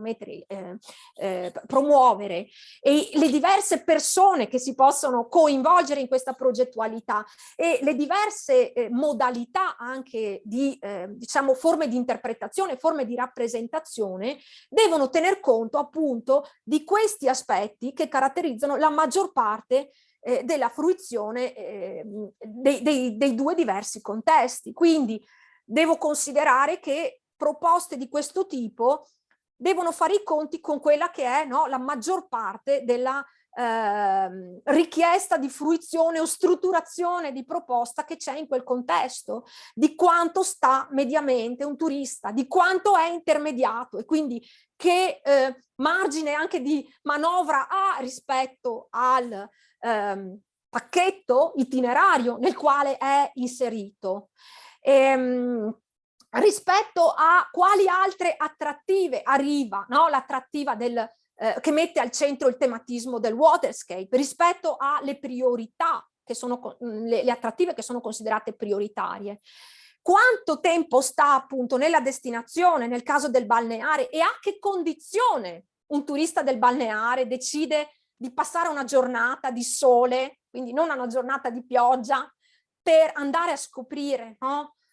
Elementi del patrimonio che sono collegati al tema del waterscape. Quindi diciamo che questo mio ragionamento su le forme di offerta e le forme di fruizione prevalente vogliono appunto dare delle indicazioni anche utili alla progettualità, e delle quali appunto abbiamo tenuto conto nelle progettualità messe in campo e legate a questo tematismo. Ecco, qui qualche dato anche sul balneare per farvi vedere che anche nel comprensorio balneare del Veneto, no, si rilevano questi elementi che vi ho detto, che caratterizzano un po' tutte le destinazioni balneari, in particolare in questo caso il comprensorio balneare. Una permanenza media di 6 giorni. Sapete che progressivamente insomma si è andata ad erodere, no, la permanenza media in alcuni contesti, però nel balneare insomma ha tenuto, per esempio rispetto al contesto invece montano, dove c'è stata una maggiore erosione della permanenza media, perché per esempio nei contesti montani sono molto aumentati i flussi dall'estero, con delle forme anche di fruizione più mordi e fuggi anche nel contesto montano del Veneto. E poi ecco una componente comunque internazionale importante, vedete nel comprensorio balneare un 65%, che appunto deve farci riflettere rispetto alle proposte che si possono mettere in campo per questo tipo di clientela. Queste poi in elenco sono delle indicazioni che derivano dal piano strategico del turismo e che vanno a incontrare poi i diversi piani delle OGD nei contesti balneari. Quindi viene sempre messo al centro l'esigenza di tematizzare, anche per differenziare la propria offerta tra i diversi contesti balneari anche in Veneto, quindi pensate a la tematizzazione che mette al centro la pesca, no? E le produzioni ittiche in contesti come per esempio Caorle, o la possibilità di percorrere in bicicletta le piste che sono insomma, che sono un asset competitivo di Bibbione, oppure la possibilità, no, di conoscere tutto il contesto delle valli in comune a Cavallino, e quindi mettere al centro il tema delle pratiche, no, outdoor nel contesto del Cavallino. Quindi la tematizzazione, che non è solo una tematizzazione della proposta, ma che è anche una specializzazione poi per target, quindi più una forma rivolta alle famiglie con i bambini, oppure più incentrata su aspetti che riguardano la specializzazione dello sport e così via. E in tutte queste riflessioni un po' più strategiche viene messo al centro il discorso dell'integrazione con altre forme di turismo territoriali, e quindi appunto la necessità di offrire delle esperienze che permettono di conoscere la destinazione nelle sue valenze, nelle sue specificità. Ovviamente si cerca di mantenere la componente internazionale e, come nel caso delle città d'arte, di mantenere la competitività della ricettività e dei servizi di qualità, oltre che l'implementazione degli aspetti di digitalizzazione anche nella veicolazione di proposte meno note. Anche in questo caso, come vi mostravo prima, emergono sempre più da parte della domanda esigenze di differenziazione, di conoscere in maniera diversa, soprattutto qua dove c'è una componente di fidelizzati molto alta, no? Che di anno in anno vogliono conoscere anche degli aspetti diversi della destinazione, e quindi sono contenti di ricevere delle proposte, di uscire anche, no, dal campeggio, di uscire dalla struttura e dallo stabilimento balneare per conoscere il territorio nelle diverse modalità. Ecco allora che diciamo, questi elementi che vedete in rosso devono assolutamente essere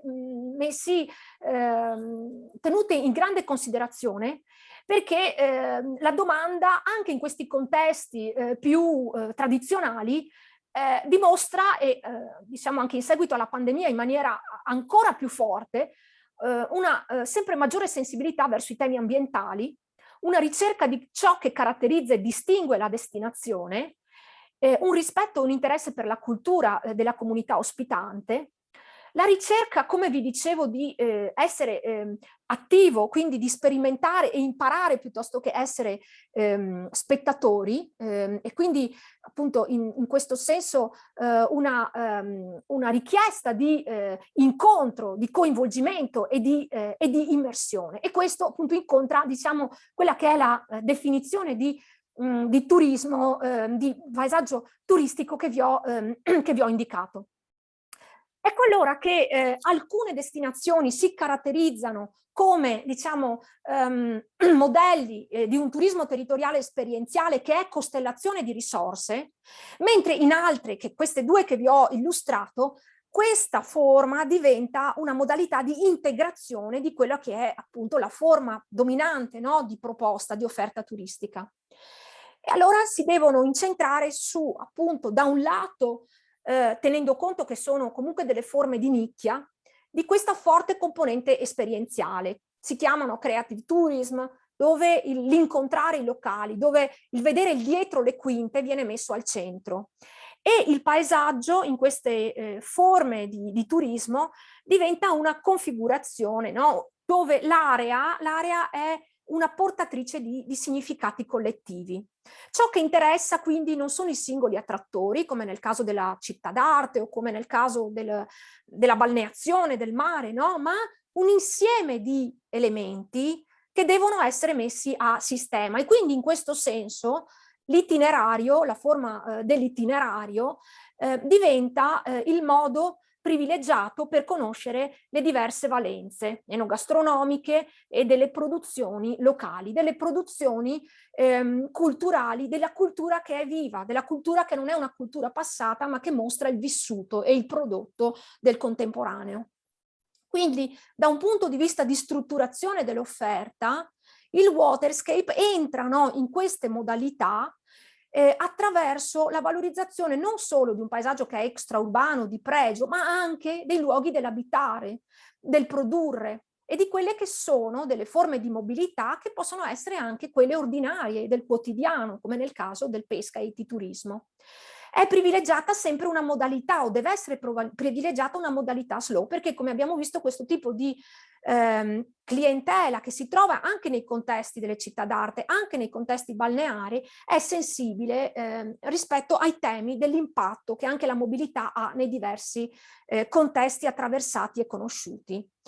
E allora appunto l'obiettivo è quello di mettere in rete, ed è questa anche la difficoltà, no? Mettere in rete le attrattive, i diversi soggetti, i diversi contenuti, con una spinta verso una ricettività che è richiesta, che è sempre contestualizzata, come vi dicevo, che non è standardizzata. Qualche dato anche di tipo economico che fa vedere come, insomma, lavori che facciamo sempre al CISET,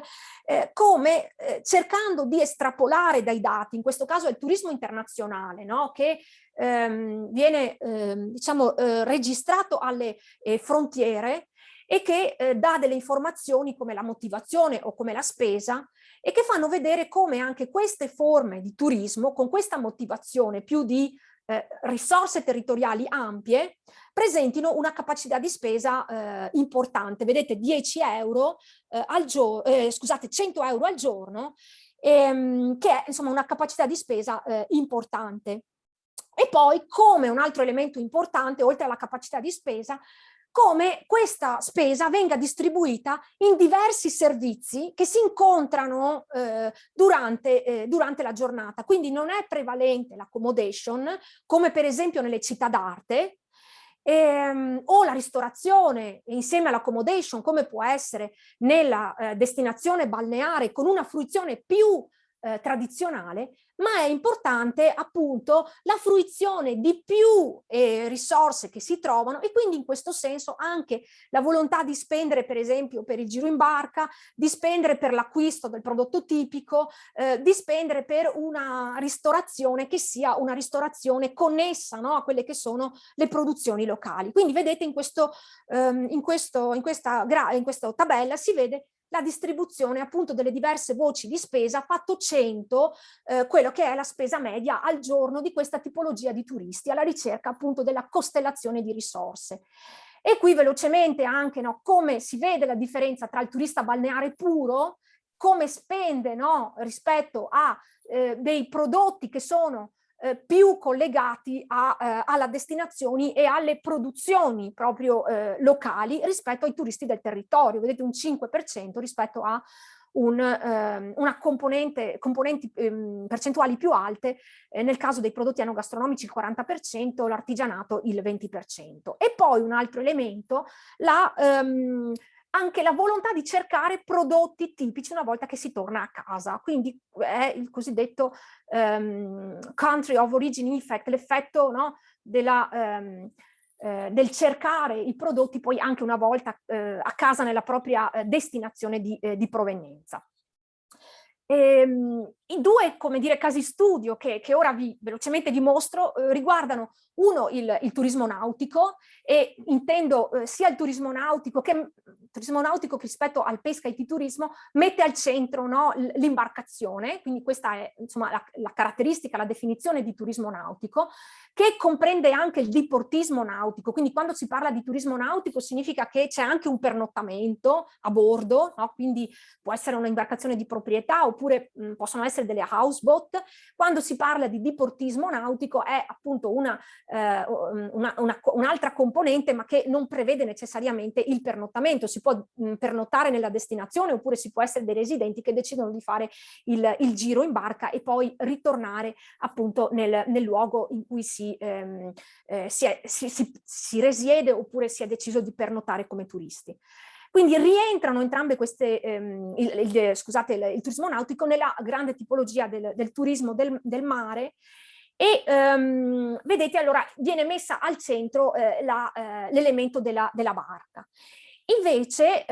l'altro tema è quello del pesca-iti-turismo, e in questo caso invece sono appunto due tipologie, quindi sia il turismo nautico che il pesca-iti-turismo, che sono state studiate come delle specifiche rispetto a queste destinazioni che vi ho descritto, quindi appunto le grandi destinazioni delle coste fluviali e le destinazioni poi balneari, sui quali appunto si è lavorato anche negli ultimi anni, anche grazie a delle leggi regionali, anche per esempio, che hanno favorito lo sviluppo del pesca e iti-turismo. E in questo caso si tratta appunto di due specifiche che mettono al centro il ruolo dei pescatori, quindi devono essere dei pescatori professionisti che praticano queste attività, e in un caso è ancora una volta la barca, no, ad essere lo sfondo delle pratiche, perché nel pescaturismo si tratta dell'imbarco di persone che non fanno parte dell'equipaggio sulle navi usate normalmente per la pesca, ma appunto il pescatore decide di integrare il proprio reddito con questo tipo di attività che hanno scopo turistico e ricreativo, e quindi si fanno delle escursioni lungo la costa, nelle lagune costiere oppure nelle acque interne. E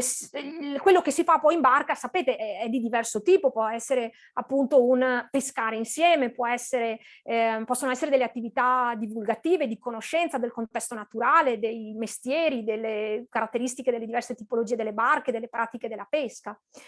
E appunto si tratta di forme di integrazione del reddito. E poi abbiamo appunto l'iti-turismo, che è diverso, ma in genere poi vengono portati avanti nella stessa modalità. In questo caso invece si tratta di attività a terra, quindi sono attività di ospitalità, ricreative, didattiche, culturali e servizi che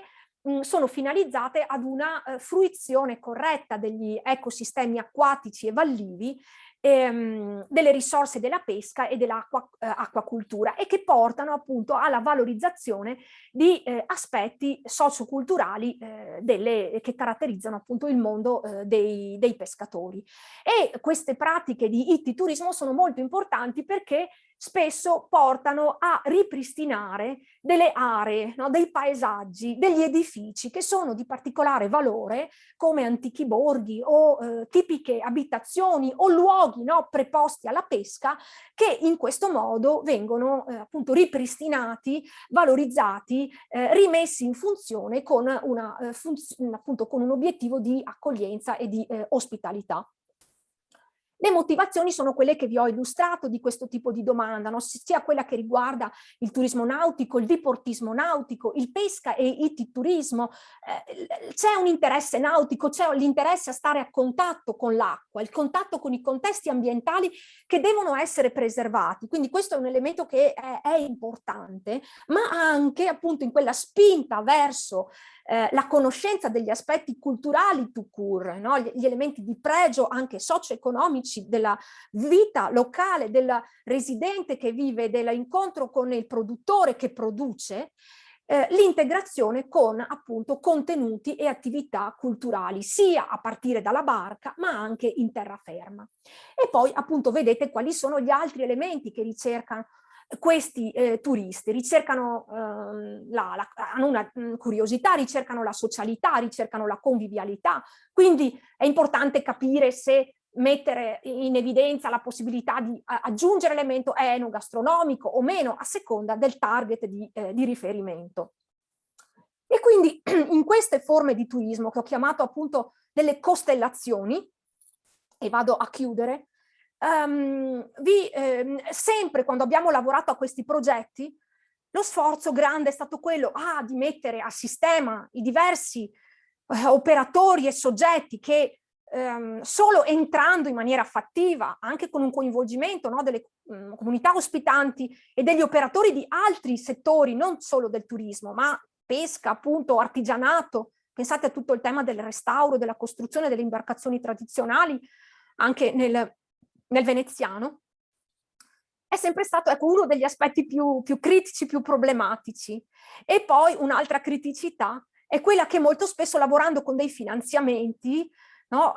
si riesce a fare una parte del lavoro, ma poi come dire, o si interrompe, come dire, la progettualità dopo il finanziamento, quindi sembra sempre che siano delle progettualità, come dire, in progress, no? Anche semplicemente nel tentativo di strutturare i contenuti attraverso un sito internet, banalmente, oppure nel momento in cui si cerca di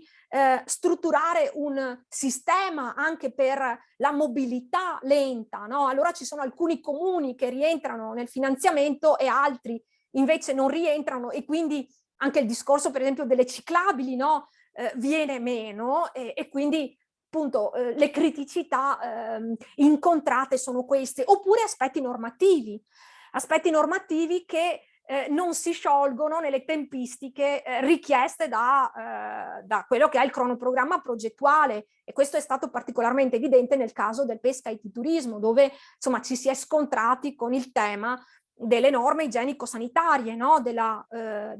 pratica del pescaturismo e del preparare a bordo, no? Il pesce, il pescato, oppure le condizioni igienico e sanitarie di contesti come per esempio i casoni, no? Ecco, con delle necessità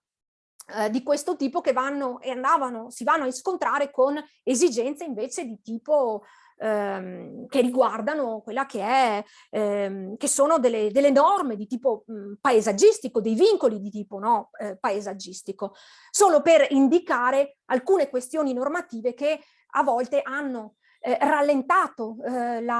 poi diciamo messa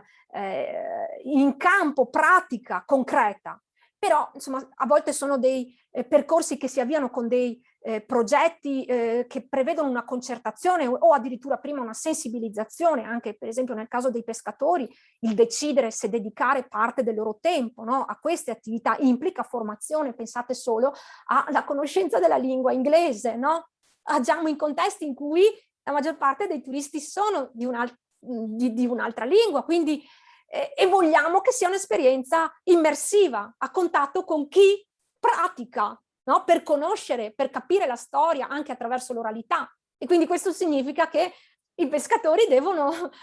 spiegare anche in inglese, no? Oppure che c'è una figura di mediazione che deve facilitare, quindi le guide turistiche, che devono anche loro formarsi, perché non è facile spiegare quelli che sono anche i tecnicismi, no? Del mondo collegato a queste pratiche millenarie che caratterizzano i contesti delle valli, delle coste e i contesti fluviali, laddove appunto avviene una pratica della pesca. Qui ho messo in grassetto due progetti, sono quelli che vi ho indicato all'inizio, e che nel primo caso appunto mi hanno portato a lavorare sul tema della promozione del patrimonio della tradizione nautica, quindi gli itinerari, le imbarcazioni tipiche, i mestieri artigianali connessi appunto il tema del waterscape, sia nelle aste fluviali che nell'entroterra, ma anche nei contesti costieri. E poi appunto l'altro invece è quello relativo al pesca IT turismo. Poi ecco, questo materiale vi rimane. Qua vedete, in questo tipo di lavori abbiamo anche fatto uno studio di fattibilità per capire la domanda potenziale, sia di residenti che di turisti, considerando appunto la propensione a fare questo tipo di attività, e a partire da un potenziale molto alto che ovviamente tiene conto di tutti i residenti delle 3 province limitrofe nell'entroterra, quindi l'entroterra del Veneziano, della zona del Trevigiano e del Padovano, e i pernottanti anche in queste aree della regione ampia, no? Veneziana, se vogliamo, perché c'è una regione veneziana che si estende anche in queste province, e poi ovviamente tutta la parte di pernottanti turisti proprio nelle destinazioni costiere e a Venezia. E quindi a partire da, diciamo, un potenziale molto ampio si è andato in questo lavoro selezionare, tenendo conto della competitività di esperienze di questo tipo rispetto ad altre esperienze concomitanti che si possono fare in questa macro area, e anche tenendo conto di azioni di promo commercializzazione mirate che partono da chi propone queste forme di offerta, si è stimato, no, un circa 100.000 persone che possono essere interessate a queste forme di fruizioni, però ovviamente appunto partendo da una fase di avvio in cui si deve far fronte al peso schiacciante di altre attrattive, di altre proposte. Però per farvi vedere che sempre, insomma, si è partiti da un'analisi che considerava anche da un lato il potenziale di domanda e dall'altro la competitività delle proposte presenti nelle destinazioni da cui si va a pescare, no, la domanda. E appunto per chiudere, questo è un output, è una brochure che avevo prodotto in questo progetto col Vegal relativo alla pesca e il turismo. E forse qualcuno di voi lo conosce perché sono stati anche distribuiti nelle località costiere del veneziano, e vedete appunto qua si era già cercato qualche anno fa di considerare tutte le valenze di questo patrimonio a partire da qualche appunto di storia e geografia, quindi mettendo al centro il waterscape, le lagune, la civiltà dell'acqua, no? Nell'Alto Adriatico, i luoghi dell'ititurismo, quindi i bilancioni, i casoni, le tecniche di pesca. Tutto questo è, no, patrimonio da interpretare, da spiegare, da conoscere, da far conoscere, quindi gli attrezzi per la pesca, i tipi di imbarcazioni, il pescato, no? I tipi di pesci e la stagionalità del pescato, le ricette, quindi 1000 modi per conoscere la cultura dei pescatori, quindi il patrimonio intangibile, con delle ricette, quindi l'obiettivo era divulgativo ovviamente di questa brochure. Altri modi per conoscere la cultura dei pescatori a bordo, come dicevamo, no? Oppure nei luoghi dell'iturismo, che sono i borghi marinari e i centri storici, ma anche i contesti ambientali di pregio, no? Le pelme, le barene, le visite alle valli, gli itinerari subacquei, quindi delle specializzazioni anche in termini di domanda turistica, i musei ovviamente, e i centri di visita. Pensiamo al museo che c'è a Caorle, no? Che riguarda proprio il patrimonio acqueo, che è collegato poi anche con tutto un sistema di ciclabili che permettono di andare a conoscere anche l'entroterra e le aste fluviali che collegano la costa con l'entroterra. Il mercato del pesce, per esempio, no? Rialto, il mercato ittico di Caorle, e il pesce a bordo che viene venduto nelle barche a Burano, la cooperativa storica di Burano San Marco, o a Pellestrina, no? Il ruolo di alcuni eventi. Pensate alla festa di agosto con la Madonna dell'Apparizione, che è un momento insomma molto importante e anche attrattivo per i turisti. O le feste marinare che insomma, si svolgevano a Cortellazzo nel periodo estivo, e che quindi attirava un bacino di domanda iesolana interessante, che a volte si avventurava anche in bicicletta verso Cortellazzo. E qui vedete appunto una messa a sistema dei diversi soggetti che possono dare informazioni turistiche su questi diversi luoghi, no? Che creano questa costellazione di risorse. E poi l'ultimo, proprio per chiudere, scusate, sto già abusando della vostra pazienza, questo progetto UINERIT con la Regione Veneto, un Central Europe, in cui appunto abbiamo fatto dialogare i giovani con chi si occupa di restauro di imbarcazioni tipiche. Questo è il referente, vedete alla mia sinistra, dello Squero a San Trovaso. E poi abbiamo alla destra in alto abbiamo Massimiliano Zane, che si occupa di Laguna Fla, che è un servizio di navigazione che da Altino nel periodo soprattutto della alta stagione conduce poi nelle isole della laguna, e che appunto ha anche delle imbarcazioni tipiche, quindi propone appunto delle escursioni a bordo e nelle isole della laguna. Poi un altro esponente, diciamo un architetto che vedete in basso alla mia sinistra, che ha acquistato un battello, un vaporetto, che ha un progetto, era un vaporetto che si trovava a Mira in realtà e che era uno studio di architetti, che ha un progetto di farlo diventare appunto un vaporetto, lui dice dell'immaginario, ma dovrebbe diventare un centro mobile, no, di educazione ambientale, e dove si possono organizzare anche degli eventi o delle anche forme di interpretazione di questo ampio patrimonio. E poi in basso abbiamo in basso a destra Rudy Toninato, che molti di voi conosceranno, che è il referente di Delta Tour e che propone proprio come operatore turistico, operatore dell'intermediazione, escursioni sia lungo i corsi d'acqua, anche insomma, da Padova per esempio a Battaglia Terme, e si sta prodigando tantissimo per rendere accessibili anche molte aste fluviali nell'entroterra, e ovviamente poi le escursioni a Venezia in diversi periodi dell'anno, ecco, a partire poi dall'arrivo a Venezia attraverso la Riviera del Brenta, quindi è uno dei principali operatori che insomma, si prodiga anche con le istituzioni per favorire l'accessibilità e la fruibilità anche a 360 gradi, perché lui addirittura ha ottenuto un finanziamento per un'imbarcazione che permette anche a persone con delle disabilità motorie di poter fruire di questo ampio e ricco patrimonio. Io mi fermerei qui, spero appunto di aver un po' colto quello che era l'obiettivo di questa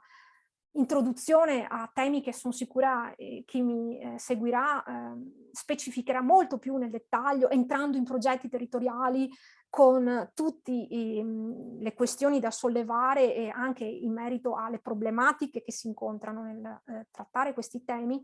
Io diciamo anche volutamente non ho voluto parlare di musei che si occupano di questo, perché insomma io so che voi architetti poi siete molto bravi a lavorare all'interno anche degli spazi museali con le installazioni, quindi qua si tratta veramente di mettere a rete non solo i contenuti, ma soprattutto i soggetti che permettono la realizzazione delle pratiche, no? Perché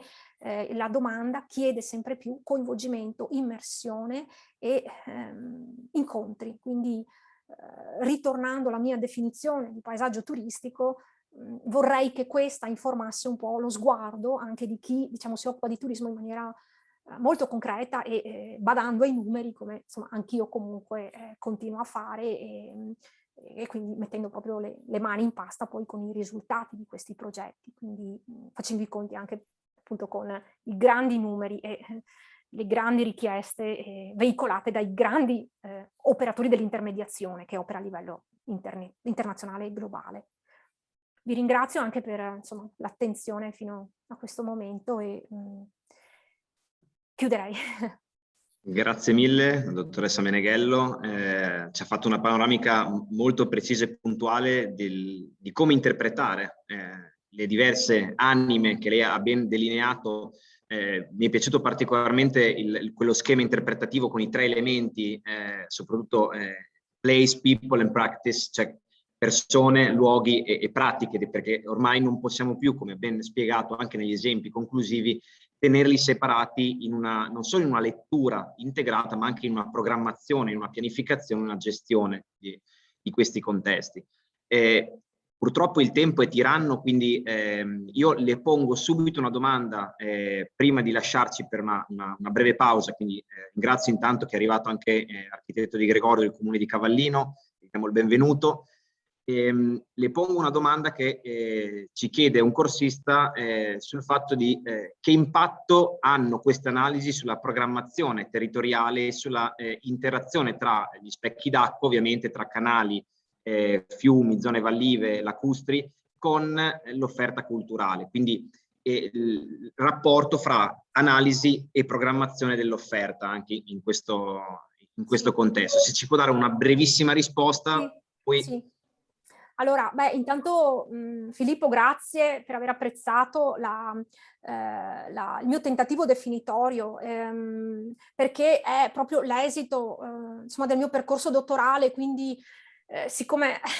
nel mio caso poi io devo ritornare a mettere le mani in pasta, io ho la necessità di avere degli strumenti che mi permettano di dialogare con gli operatori attraverso una concettualità che sia poi anche spendibile. Quindi mi fa piacere che questa, diciamo, mio anche bagno di sangue, se vuoi, è nella parte di studi geografici, mi permetta di poi tornare sul campo con un bagaglio arricchito e che mi spinge a questa interdisciplinarietà che vi ho detto è necessaria, no, nel trattare questo tema.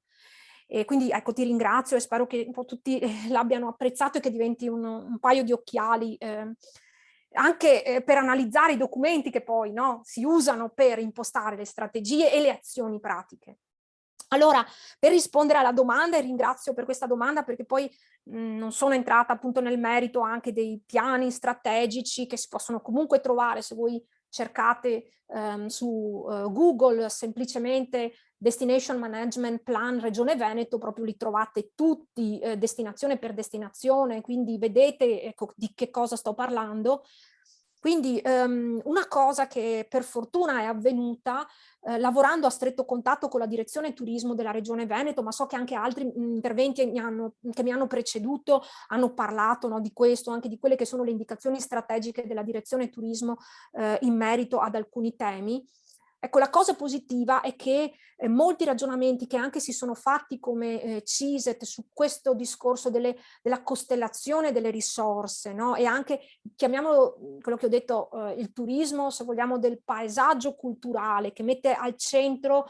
alcuni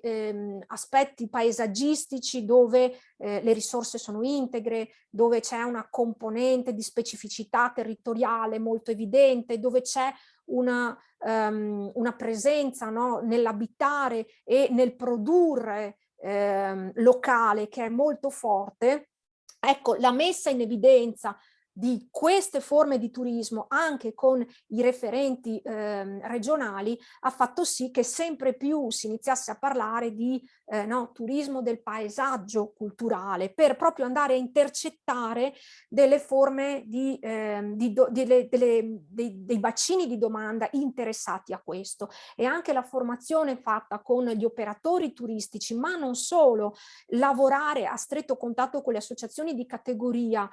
di altri settori, a partire dalla pesca, ma non solo, anche con la parte di confartigianato, no? È stato importantissimo per portare in regione il tema dell'ibridazione dei settori, che poi diventa, no, ibridazione di competenze che vengono messe in campo nell'esperienza proposta. E quindi questo ha fatto sì che, e faccio un esempio molto pratico, venissero per esempio finanziate delle reti di impresa con i fondi, per esempio anche FESR, no, per il turismo, che permettevano anche l'integrazione con delle aziende che provengono da altri ambiti economici. Perché, vi faccio un esempio, come faccio io a inserire all'interno di una rete di impresa che insomma che stanno lavorando per una rete di impresa sul turismo fluviale? Okay? Quindi so che un gruppo di imprese, tra cui anche alcune che ho nominato con il progetto che vi ho fatto vedere, insomma, ha lavorato e ha presentato un progetto rispondendo a un bando regionale sui FESR, rete di imprese sul turismo fluviale. Ecco, all'interno c'è sì un terzo delle imprese della ricettività che deve essere all'interno del gruppo di lavoro per poter passare diciamo, e ottenere il finanziamento, ma anche delle altre tipologie di imprese, perché per esempio il tema delle ville che si affacciano sulle aste fluviali, e se è una villa, no, che si occupa di produzioni agricole, no? Come fa a entrare se vengono già destinate a queste imprese i fondi per l'agricoltura? Quindi ragionare anche, come abbiamo fatto con la regione, per far capire che anche nelle reti di imprese turistiche vanno, come dire, contemplate le esigenze di aziende che sono di un certo settore, in genere si tratta del settore primario, ma che per integrare poi si occupano anche con alcune attività del turismo, pensate all'agriturismo, no? O il pesca IT turismo, e quindi questa necessità di integrazione, che non è solo un discorso di integrazione del reddito e quindi lato business aziendale, ma che è proprio una richiesta, come vi ho illustrato della domanda, l'abbiamo riportato, no, nei tavoli della direzione turismo, e quindi questo ha fatto sì che anche a livello di bandi venissero contemplate queste istanze, che all'interno delle reti di impresa possono esserci, per il turismo possono esserci anche delle tipologie di imprese che in realtà hanno come business prevalente un altro settore. Quindi ecco, è uno sforzo che si fa quotidianamente di dialogo, di interazione con i dirigenti regionali per far capire e portare le istanze dei diversi operatori che operano in contesti non solo turistici. Quindi noi siamo appunto a contatto anche con chi incontra i turisti pur non occupandosi di turismo. Ecco, quindi spero di aver risposto. Questo è insomma, un modo attraverso il quale noi cerchiamo di mettere in pratica e di superare alcune questioni. Però sì, ecco, sempre più nelle intenti regionali, anche a livello di finanziamenti, c'è quello di creare questa integrazione tra diversi settori, e quindi questo poi ha anche un impatto economico positivo a livello di filiera allargata, no? Perché ne beneficiano più soggetti e non solo quelli propriamente identificati con codici Ateco come soggetti del turismo, dell'ambito turistico. Quindi spero di aver risposto. Grazie mille del tentativo di sintetizzare un argomento che dovrebbe richiedere un'apertura temporale anche molto più ampia, però una sintesi estrema per la risposta alla domanda. Come ho detto, appunto, intanto saluto la professoressa Calazzi che ci ha raggiunto, le do il benvenuto, che sarà insieme all'architetto Di Gregorio e all'ingegnere Guerrieri i nostri panelist della seconda parte della mattinata. Per anticipare questa seconda parte della mattinata diamo subito i 15 minuti, veramente 15,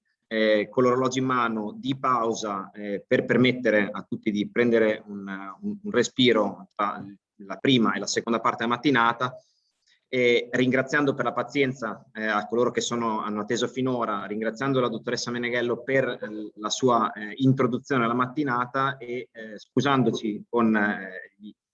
relatori della seconda parte per questo piccolo sfasamento temporale. Ci rivediamo fra esattamente 15 minuti, quindi sono le 10:55, ci vediamo alle 11:10 per riprendere con l'architetto Di Gregorio e con la sua prima presentazione. Quindi a brevissimo, ancora grazie a tutti e a fra poco.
Allora, buon pomeriggio, buona mattinata, buona seconda parte della mattinata a tutti, ben ritrovati. Ci siamo rinfrescati un attimo e riprendiamo subito seguendo un orologio in forte pressione verso la conclusione della mattinata e l'anticipo della parte dei relatori, in cui entriamo da una prima disamina teorica e metodologica offerta dalla dottoressa Meneghello verso un'applicazione anche di casi studio e di esperienze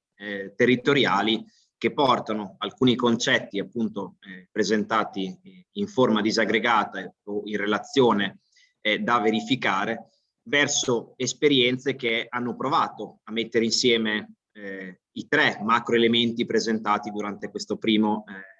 introduzione della giornata. Concedo subito la parola all'architetto Di Gregorio, che oggi rappresenta il comune di Cavallino Treporti, in un'area costiera del litorale veneto, famoso per diciamo, avere tutta un'attrattività sia di turismo più orientato verso l'ambito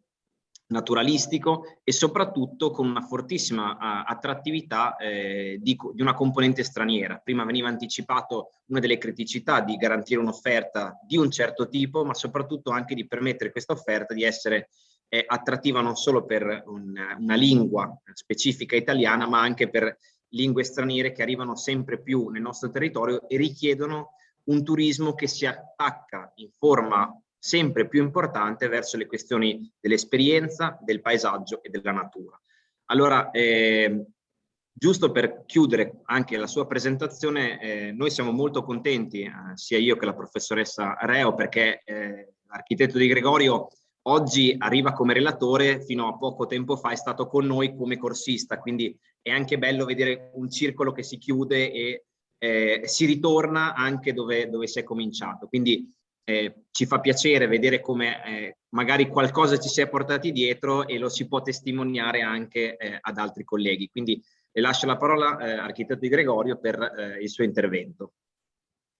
Buongiorno a tutti, intanto grazie alla professoressa Reo e a Filippo Magni per diciamo per l'invito. In effetti, come diceva giustamente il dottor Magni, questo è un po' ritornare sui propri passi nel momento in cui appunto si è stati corsisti e quindi sono contento di portare la mia testimonianza, che poi appunto l'esperienza del comune di Cavallino Treporti in questo corso, perché credo che insomma qualche elemento di interesse lo abbia, soprattutto nella gestione complessa di una serie di fattori che non possono essere mai affrontati in modo monodisciplinare, ma richiedono proprio per la loro complessità un approccio che diciamo li tenga insieme tutti, no? li preveda tutti. Passerei a condividere lo schermo, così mostro una presentazione. Ricordo ai relatori che hanno circa una ventina di minuti, 20-25 abbondanti, per dare spazio anche poi a eventuali domande dei corsisti. Mi appare un messaggio di disabilitazione della condivisione dello schermo, non so se c'è forse una autorizzazione. Un attimo che la abilitiamo.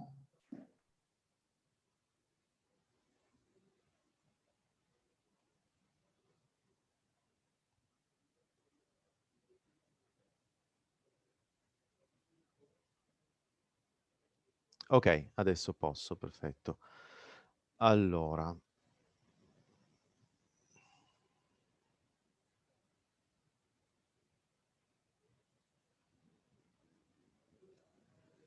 Ok, eccoci. Allora, ho preferito, diciamo, inserire in copertina questa immagine che, diciamo, è una fotografia del fotografo Livo Barbieri, che ha fatto un lavoro con altri fotografi di indagine anche fotografica sul territorio. Devo dire che è un'immagine abbastanza significativa perché sintetizza in un certo senso alcuni tratti caratteristici di questo territorio.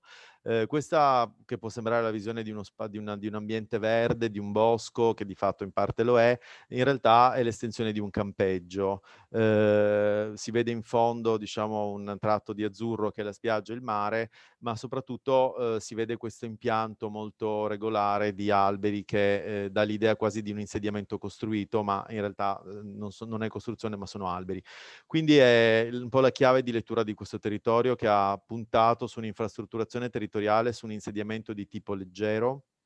di tipo poco impattante dal punto di vista così del consumo di suolo, di fatto dell'impermeabilizzazione del suolo, ma che però consente di ospitare dei numeri importanti. Infatti, nonostante diciamo sia forse una cosa poco conosciuta, Cavallino Tre Porti è la seconda spiaggia d'Italia, nonché la sesta località turistica d'Italia. Quindi sono delle situazioni, diciamo, dei numeri importanti, che ovviamente discendono da un percorso lungo, almeno 50-60 anni. Cavallino Tre Porti era una porzione del Comune di Venezia, una frazione del Comune di Venezia, che si è separato circa 20 anni fa. Più o meno lo stesso, diciamo, un intervallo simile è quello in cui io lavoro in questo contesto, e quindi la mia esperienza, diciamo, ha un po' anche seguito tutta l'evoluzione della dotazione di strumenti urbanistici, dell'assetto del territorio di questo nuovo comune. Quindi, diciamo, passando così un po', entrando nel merito, do qualche dato rispetto quindi al territorio, e sono dei dati abbastanza sintetici, che però danno un po' l'idea di dove si situa questo territorio. È nella laguna di Venezia, ma tra il mare e la laguna, una porzione che chiude a nord la laguna di Venezia, che quindi ha sia dei tratti litoranei che dei tratti lagunari.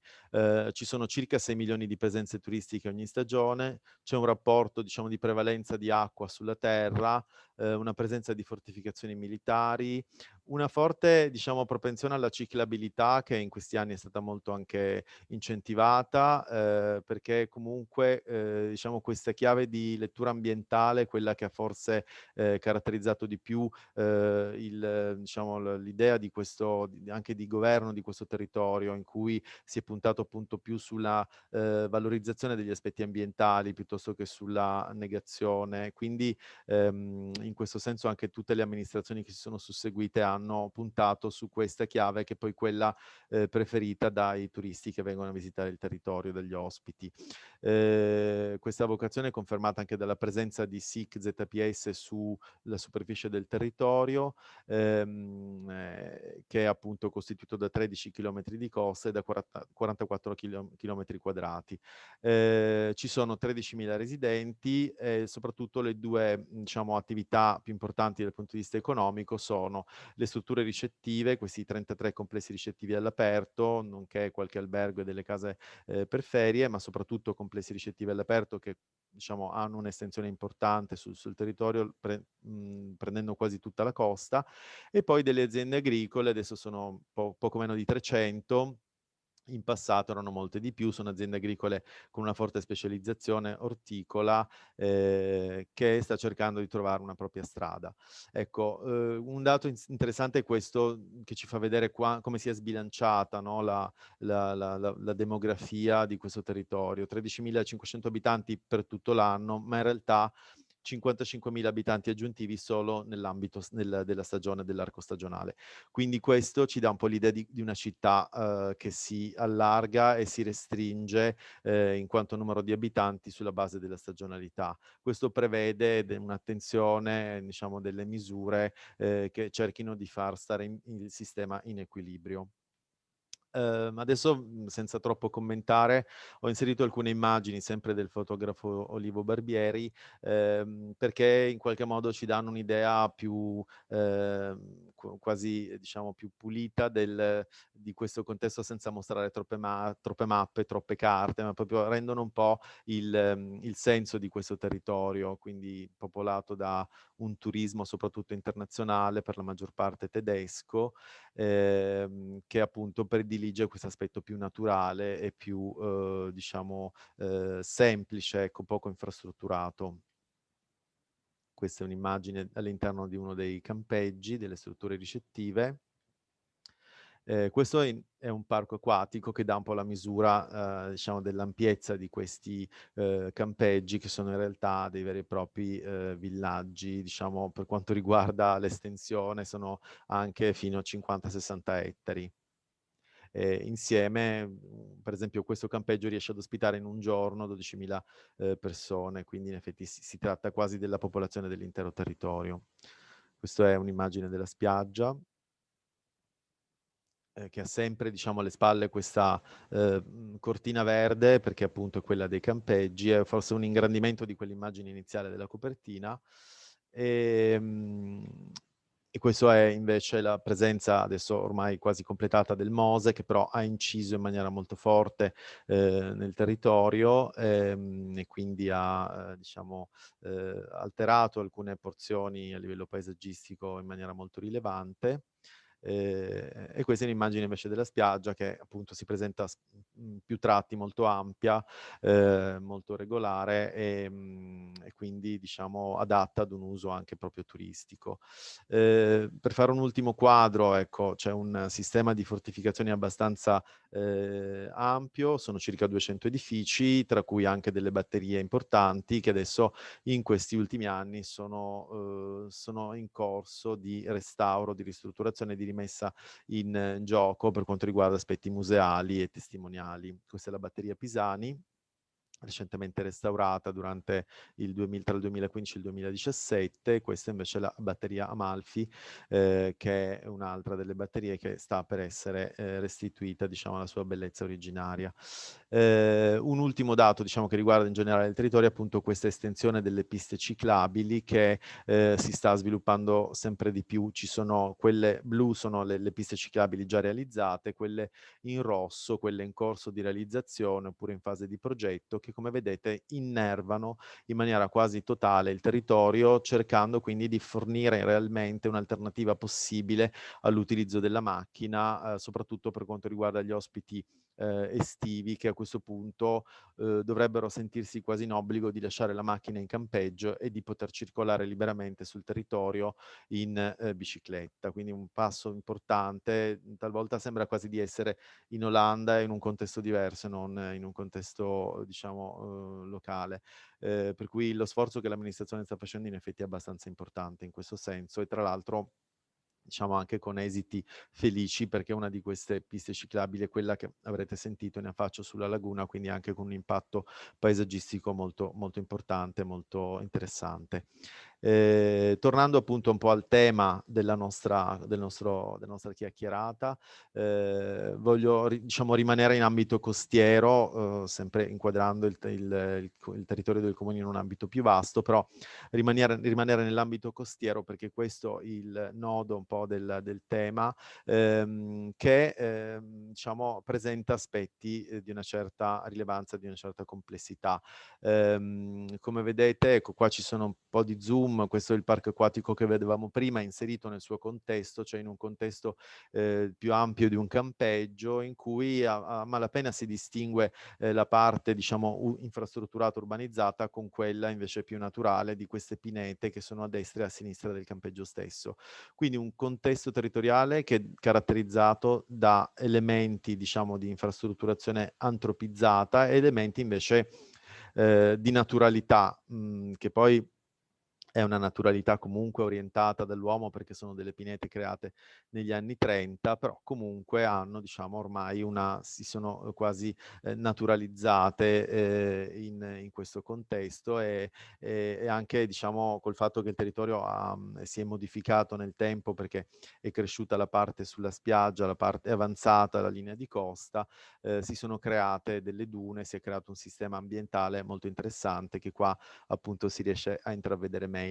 Quindi si può vedere come questo sia in effetti quello che viene definito in termini tecnici un transetto dunale, in cui sono presenti tutti gli elementi che vanno dalla battigia alla spiaggia, alla duna, alle pinete retrostanti, che costituiscono proprio un sistema,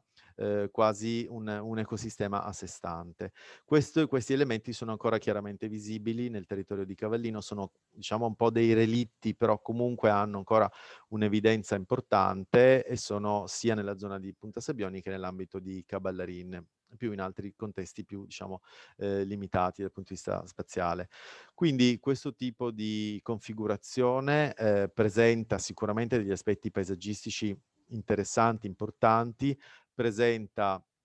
degli aspetti importanti di difesa idraulica, perché queste dune poi di fatto sono un elemento di difesa idraulica, e e presenta anche degli elementi, diciamo, di interesse turistico, paesaggistico che chiamano, diciamo, anche appunto parecchi visitatori, parecchi turisti nel corso della stagione estiva. Quindi tutto questo è stato importante regolamentarlo, inserirlo in una sorta di pianificazione, che poi era anche una richiesta della Regione Veneto, e in particolare negli primi anni 2000, tra il 2005 e il 2007, è stato predisposto il piano dell'Arenile, quindi un piano che si preoccupasse di infrastrutturare l'ambito delle spiagge. Per prima cosa è stata fatta una ricognizione dei vincoli, vedete quanti vincoli sono presenti in questo tratto di costiero, che in effetti è molto delicato perché appunto presenta laguna, mare, nonché territorio agricolo, quindi fondamentalmente anche un vincolo paesaggistico, quindi una serie di limitazioni importanti, e la predominanza delle aree SIC nell'ambito di tutto l'estensione del territorio. Nel fine anni 90, nel 98 circa, sono stati eseguiti da parte dell'allora magistrato alle acque degli interventi di difesa del litorale, che nel tempo si sono diciamo sviluppati, hanno diciamo raggiunto un livello quasi di maturazione. Adesso noi li vediamo qui in questa fase ancora diciamo embrionale, in cui venivano impiantati, venivano inseriti degli impianti vegetazionali, venivano costruite delle dune artificiali, ma poi tutto questo ha portato ad una naturalizzazione, come vedremo, che oggi ha diciamo delle caratteristiche quasi proprio di naturalità rispetto a queste immagini che vediamo, in cui invece l'intervento sembra, cioè l'intervento umano si vede in maniera molto forte. A causa di alcune specificità locali, che sono appunto questo carattere più naturale della spiaggia, la presenza già di dune, aree naturali, che quindi cioè, diciamo, individuano un assetto discontinuo dell'area, e anche alcuni altri dati che sono lo scarso pendolarismo, perché l'utenza è soprattutto quella degli ospiti dei campeggi, nonché la presenza di servizi nell'arenile, ha fatto sì che diciamo, la richiesta diciamo, del comune rispetto alla regione fosse quella di realizzare un piano meno infrastrutturato possibile, cioè cercando di salvaguardare al massimo i caratteri di naturalità della spiaggia. E quindi vediamo un po' come si sviluppa banalmente un comparto, no? Il comparto dell'arenile. Sono state individuate delle fasce, la prima è la fascia della battigia, la seconda è la fascia dei servizi all'ombra, poi ci sono i servizi veri e propri, ed è stata inserita una quarta fascia che nelle normative regionali non era prevista, che è quella di riformazione delle dune, quindi dando proprio un accento importante a questo aspetto di naturalità. Alle spalle, da un lato i campeggi, molto spesso a fianco delle aree naturali, e poi gli accessi. Quindi l'idea è stata quella di, diciamo, assecondare questo carattere di naturalità della spiaggia con degli assi compositivi che non seguissero proprio una maglia ortogonale, ma fossero, diciamo, appunto più attinenti alla morfologia dei luoghi. La suddivisione in comparti, la presenza importante di aree libere, almeno il 20% dei comparti, e i percorsi che appunto in qualche modo seguivano gli assi compositivi, e il posizionamento di servizi igienici e parcheggi il più possibile al di fuori dell'ambito dell'arenile, e quindi cercando appunto di mantenere l'infrastrutturazione al minimo. Questo tipo di assetto pianificato ha consentito quindi una destrutturazione dell'arenile, cercare di andare verso la temporaneità delle installazioni, quindi non consentendo installazioni durature per tutto l'anno, e soprattutto cercando di ottenere una minima infrastrutturazione dell'arenile stesso. Quindi questo è un po' poi quello che si è negli anni diciamo venuto a configurare. Quindi queste sono le tavole, questi sono i comparti, così come erano stati pensati in quella fase. Una grande attenzione appunto alla riformazione delle dune come elemento paesaggistico, ma anche di difesa idraulica, e quindi una modalità diciamo operativa, anche ingegneristica, che assecondasse le caratteristiche di naturalità, ma e che quindi non costruisse sostanzialmente dei muri in cemento, ecco, delle soluzioni un po' più muscolari. Vediamo come si è sviluppato un piano di comparto tipo, quindi questa è la visione, diciamo, ancora planimetrica. Questi sono gli assetti che il campeggio si è dato per la sua infrastrutturazione e poi le immagini, diciamo, che erano in qualche modo previste ancora in fase di progetto, e finalmente dopo circa almeno 15 anni, ecco, quali sono state le ricadute poi in termini effettivi di queste scelte pianificatorie. Per cui vediamo in effetti come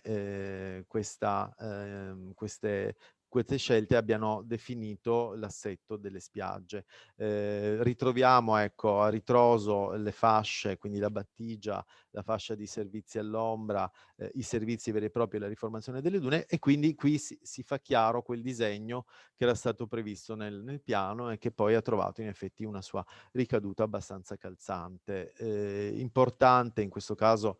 appunto la presenza delle dune anche per un aspetto legato alla protezione del campeggio retrostante. Proprio di questi giorni, leggevo stamattina la rassegna stampa, il comune di Jesolo ha avuto dei danni, delle mareggiate che non sono state così rilevanti in questo territorio, forse perché in effetti l'assecondare determinati dinamismi ha consentito una maggiore protezione di queste aree. Un elemento importante su cui l'amministrazione ha molto battuto, anche così la soprintendenza, è stata quella di cercare di trovare degli arredi in arenile che fossero il più possibile condivisi, omogenei, per dare anche una sorta di qualità architettonica in generale a tutto l'arenile. E in effetti, per esempio, adesso tornando un po' a queste immagini, una scelta significativa è stata quella di utilizzare il legno, soprattutto per i percorsi, che inizialmente era stato osteggiato dagli stessi operatori, che poi però si sono resi conto che invece era la soluzione più congeniale per una serie di motivi, tra cui anche quello di apprezzamento paesaggistico. Cioè questa bellezza aveva poi un aspetto anche di rispetto, di educazione e di qualità che l'ospite riconosce in tutto l'arenile, perché in tutta la sua estensione poi il piano è stato attuato e quindi c'è una visione unitaria di tutti gli interventi. Nel frattempo, oltre, diciamo, alle iniziative che il Comune e gli operatori turistici hanno potuto mettere in atto, ci sono stati anche dei progetti che ci hanno aiutati a portare avanti alcune politiche, come per esempio questo progetto SHAPE, che è un progetto europeo che ha consentito all'amministrazione di fare una revisione della carta degli habitat degli ambiti SIC ZPS, e quindi ha consentito realmente di diciamo ricaratterizzare la consistenza ambientale di questi habitat, aiutando poi anche la fase di pianificazione e di progettazione degli interventi sia all'interno dei campeggi sia all'interno invece dell'ambito dell'arenile. Un elemento importante è che ci sono degli habitat di specie, ci sono delle specie vere e proprie, per esempio il fratino, che hanno una grande importanza e che sono costantemente monitorati. Infatti l'amministrazione ha fatto una convenzione con due biologi naturalisti che fanno ogni anno un censimento del fratino, che nidifica in spiaggia. È un uccello, diciamo, molto raro, che in effetti deposita le uova sulla spiaggia, e quindi questo richiede una grande attenzione nel tutelare, nel proteggere questi ambiti di nidificazione. Il progetto SHAPE ha, diciamo, portato alla definizione di alcune buone pratiche per la gestione dell'arenile, che sono per esempio gli interventi di accumulo del materiale sabbioso, che ogni anno viene fatto durante le operazioni di pulizia, i disciplinari appunto per la pulizia costiera, in alcuni tratti fatti a mano, in alcuni tratti consentiti a livello meccanico, delle azioni in generale di contenimento dei flussi e della pressione turistica, quindi per esempio la realizzazione di alcuni percorsi delimitati affinché i turisti, gli ospiti non si spostino in maniera indiscriminata nelle aree libere, calpestando magari delle specie o delle uova e quindi cercando al massimo di tutelare l'ambiente. Si è capito che in effetti una grande diciamo azione di tutela è delegata al turista stesso, all'ospite, perché è il primo fruitore di queste aree. Su 6 milioni di presenze, in effetti, un'attenzione e un'educazione di questo tipo sono fondamentali, perché se no altrimenti ci sarebbe la devastazione più totale, cioè questi aspetti ambientali confliggerebbero troppo con la pressione turistica. Quindi è stata fatta un'azione anche di diciamo alfabetizzazione, di educazione dell'ospite alla qualità dell'ambiente costiero e quindi a tutte le sue caratteristiche, spiegando come si formano le dune, qual è il loro significato, il loro valore e proprio diciamo evidenziando gli aspetti più interessanti, più utili da sapere per la corretta salvaguardia e la tutela di queste aree. Alcune, diciamo, indicazioni possono sembrare banali, ma in realtà non lo sono mai a sufficienza. Quindi il rispetto, per esempio, di queste palificate, il rispetto delle uova, sono tutte delle azioni importanti. Diciamo, questa guida è stata distribuita, ma può essere continuamente scaricata anche viene diciamo anche spesso consigliata dalle strutture ricettive dal sito del comune in 3 lingue, quindi diciamo è un aspetto che può essere facilmente, diciamo, ci possono essere delle facili chiavi di accesso a questo tipo di informazioni. Un'altra delle azioni che è stata fatta è stata quella di mettere in piedi un centro ambientale turistico proprio in spiaggia, in cui tutti questi contenuti vengono sintetizzati, e sul retro di questo ambito, di questo centro visite, c'è una porzione, diciamo, di pineta che è stata attrezzata proprio con dei percorsi naturalistici.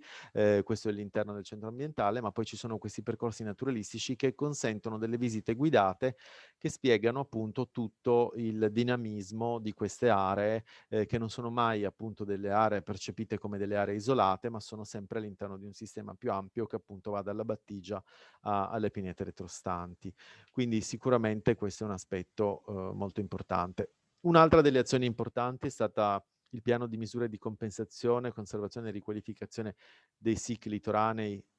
dovuto alla procedura di infrazione che il MOSE aveva ricevuto da parte della Commissione europea, e quindi in qualche modo, ecco, quello che diciamo ha depauperato l'inserimento di quest'opera dal punto di vista paesaggistico di una determinata zona del territorio è stato forse recuperato in ambito di arenile, perché queste azioni hanno consentito di ricostruire in maniera molto massiccia le dune, e questo sicuramente è stato un aspetto importante. Vedete in questa sequenza, no, come si sono sviluppate, no, a partire da 2014, che è stato l'anno di avvio del progetto, confrontandolo col 2011 e col 2019, vedete come lo stesso punto si sia ampliato e come le dune avanzino e diciamo vegetino in maniera abbastanza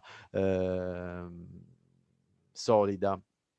E quindi ecco, questa è poi l'immagine che si ha in 3 dimensioni, che restituisce un ambiente naturale di grande valenza, di grande bellezza e quindi di grande qualità. Queste sono ancora delle immagini in cui ci sono costantemente dei cartelli che cercano appunto di ulteriormente educare l'ospite al rispetto. E poi un ulteriore elemento, sì, questi sono tutti gli interventi che sono stati diciamo realizzati nell'ambito di questo progetto, che adesso è in fase di completamento, quindi tutte delle azioni coordinate che vanno nel senso del ripristino dell'ambiente dunale. E poi un altro progetto invece è quello che diciamo si sovrappone a questo progetto, ma comunque diciamo si occupa di temi leggermente diversi, che è il progetto Life Redune, che invece è un progetto ancora in corso, che è stato avviato nel 2017 e che vede una serie di partner e soprattutto però mira a garantire una una generale diciamo, attenzione rispetto alla flora presente in questi ambiti, e quindi prevede di estirpare tutta una serie di allofile, cioè di piante non autoctone che possono danneggiare quindi l'ambiente, e poi invece di andare puntualmente a ripristinare alcuni ambiti, alcuni percorsi, soprattutto anche nell'ambito delle pinete retrostante. Quindi anche qui una serie di misure che vanno, diciamo, che sono fortunatamente al di fuori delle potenzialità, delle possibilità del comune, che da solo non riuscirebbe a fare tutte queste azioni, ma che comunque concorrono a tenere, diciamo, in ordine, in piedi un sistema che abbiamo visto non ha solo una valenza paesaggistica, una valenza ambientale, ma anche una valenza di difesa, nonché anche di interesse proprio economico, perché gli ospiti vengono anche per questo, perché trovano questo tipo di ambiente, e quindi hanno imparato a rispettarlo per quello che è. Questa immagine che, diciamo, sembra una carta modello astratto che è difficile da decodificare, adesso vedremo cosa vuol dire, però ecco, cerca di sintetizzare un po' tutti questi temi e soprattutto è un po' una verifica allo stato attuale di quello che succede nel territorio. Con questa e poi l'immagine sottostante vedremo di capire adesso quali sono tutti questi ambiti che devono dialogare insieme, devono trovare, diciamo, un equilibrio, no? Quindi tutti questi elementi sono molto complessi, vanno valutati singolarmente ma insieme agli altri, per poter arrivare a, diciamo, garantire il più possibile un equilibrio delle parti. Allora, vediamo intanto la predominanza delle attività turistico-ricreative e dell'uso della spiaggia, che sono appunto sicuramente la chiave, diciamo l'elemento cardine dell'economia di questo territorio. Quindi un elemento, diciamo, imprescindibile per una sostenibilità di tipo non solo ambientale, ma soprattutto economica e sociale.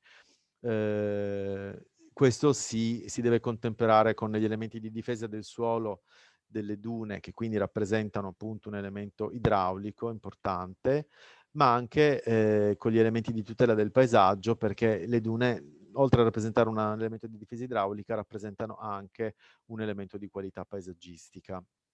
Tutto questo in un ambito in cui ci sono delle aree naturali molto importanti, e quindi con le loro dinamiche, con i loro diciamo, vincoli e anche le loro esigenze di tutela. Poi c'è un tema che in parte è presente e comunque,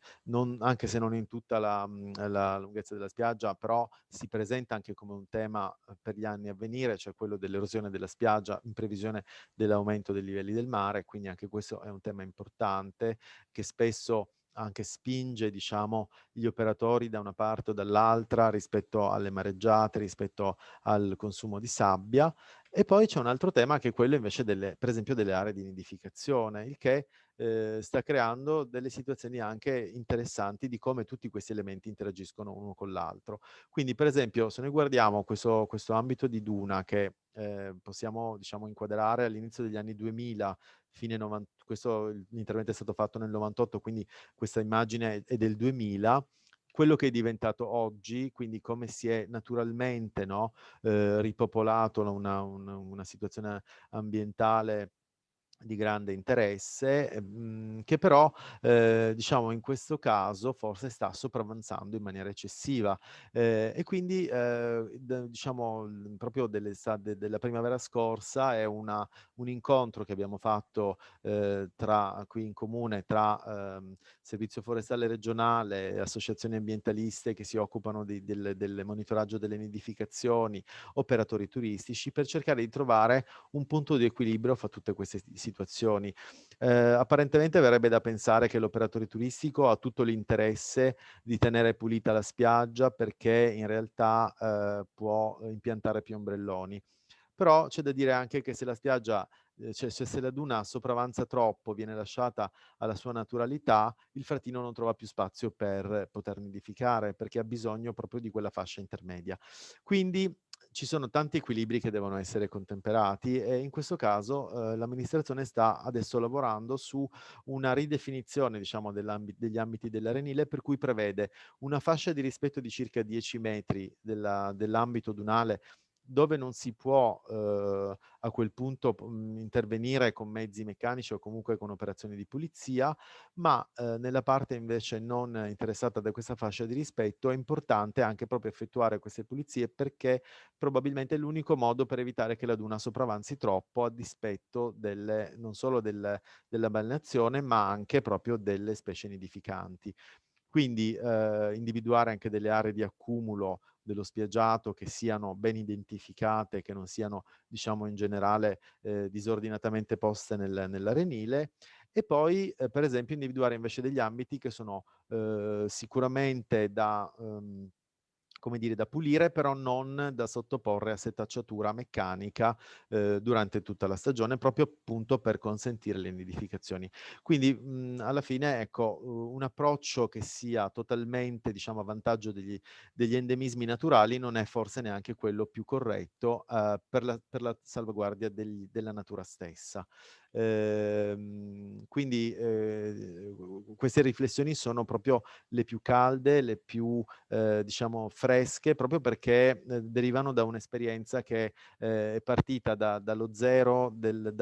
del piano dell'arenile fino alla sua attuazione, alla sua maturazione, e quindi adesso stiamo cominciando a vedere proprio gli effetti pratici di questa pianificazione. Chiudo, diciamo, con una piccola parentesi, perché comunque queste riflessioni sono, diciamo, alla fine, cioè a un certo punto di un percorso che è stato quello di pianificazione, però è importante anche guardare oltre, cioè cercare di avere una visione, una percezione del futuro. In questo ci sta aiutando anche l'università. Infatti, per esempio, questa è l'esperienza di questo master del EMU UAV che ha diciamo, fatto qualche proiezione in un'ottica di,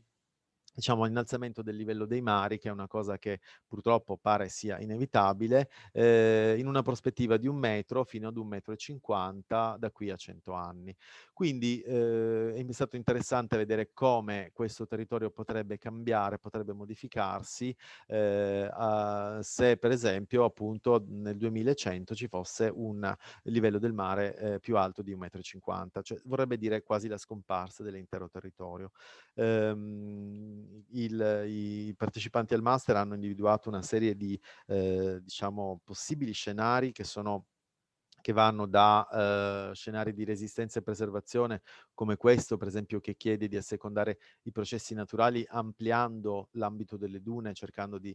diciamo sviluppare il più possibile la protezione al mare delle dune, quindi con un concetto un po' resiliente, il più possibile resiliente, da situazioni invece come queste che tendono ad assecondare invece quella che è la naturalità dell'espansione delle maree, e quindi capire come si può puntualmente contrastare un fenomeno che però si lascia per la maggior parte libero. Un'altra, diciamo, visione invece è quella di per esempio cercare di porre una barriera, ma lasciare poi alla naturalità quello che non è, che viene al di qua di questa barriera, e quindi un approccio di preservazione ma più muscolare, più resistente, finché invece non c'è un approccio più di trasformazione, anche di maggiore resistenza, che è quello di chiudere proprio la laguna trasformandola in un lago. E in questo caso quindi lo scenario che poi mi piace un po' chiudere con questo tema è quello di avere nei campeggi delle vie sopraelevate e delle case sugli alberi invece che tende e roulotte. Ecco, questo è un po' uno scenario che si potrebbe presentare, ma in realtà quello che conta, e quello che è un po' forse, diciamo, il tesoro che abbiamo fatto in questi anni di esperienza, è quello di cercare di puntare su questi 4 elementi, cioè cercare di rafforzare la consapevolezza del turista, perché è il primo attore che interviene nel territorio. Quindi se non c'è rispetto del turista e se non c'è diciamo un tentativo di mitigare la pressione turistica a partire dallo stesso turista, è difficile riuscire a fare salvaguardia. Un altro tema importante e sempre più urgente è quello del mantenimento della sicurezza idraulica, cercando di assecondare le caratteristiche di naturalità dell'area e della spiaggia, il rispetto per la flora e per la fauna, perché sappiamo che sono in effetti le chiavi poi degli elementi di cui sopra, e infine degli interventi coordinati per la qualità delle attrezzature in arenile, perché fanno, oltre ad essere diciamo degli elementi che consentono poi di facilitare determinate operazioni in caso di mareggiate, eccetera, ma soprattutto perché contribuiscono alla qualità, alla bellezza del contesto e quindi giocano a favore di tutto questo impianto. Questo è un po' diciamo, la sintesi dell'esperienza che abbiamo fatto in questi anni all'interno del nostro comune, che così si vede diciamo, sicuramente anche la compresenza di alcune fortunate coincidenze o comunque situazioni e mi sembra diciamo, in effetti un'esperienza non dico esemplare, ma comunque di ispirazione probabilmente anche per altri contesti.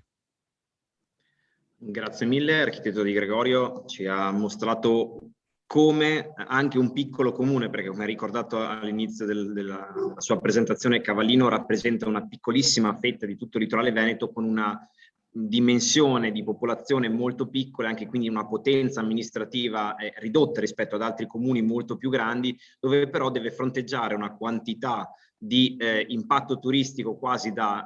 area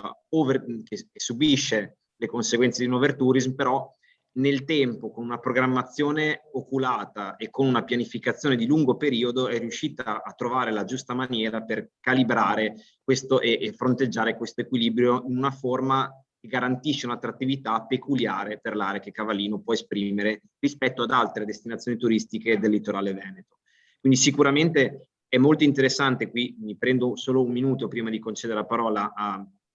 ai successivi relatori, provare a vedere come anche l'esperienza del Cavallino, soprattutto nella lettura del territorio, nella definizione di specifiche regole anche sulla definizione degli arredi della spiaggia, rimane in coerenza con quello che è stato introdotto nella prima parte del corso, quando si è trattato di guardare all'arredo urbano delle nostre città, che hanno anche loro bisogno, e ci ha spiegato un relatore in particolare, come è importante dare anche una grammatica che prova a mettere insieme e mettere in ordine delle chiavi di lettura del paesaggio urbano, anche attraverso l'arredo, i colori, i materiali. Quindi non è solo una questione che riguarda il paesaggio urbano, quello più legato al patrimonio costruito, ma vediamo come anche questa grammatica di lettura, che definisce poi delle caratteristiche paesaggistiche di omogeneità e anche di peculiarità specifica, anche in ambito più costiero, comunque dove la natura acquisisce un ruolo di primo piano, è importante per garantire questo bilanciamento.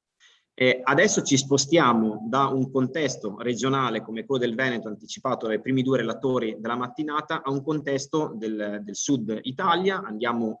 verso la Puglia e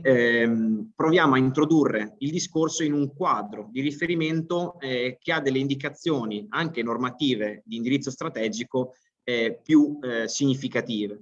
La Puglia infatti è riconosciuta a livello nazionale come una delle regioni che ha fatto uno sforzo molto importante nella costruzione di un piano paesaggistico che ha orientato in molti casi alcune scelte anche di gestione di ambiti costieri territoriali. Quindi abbiamo con noi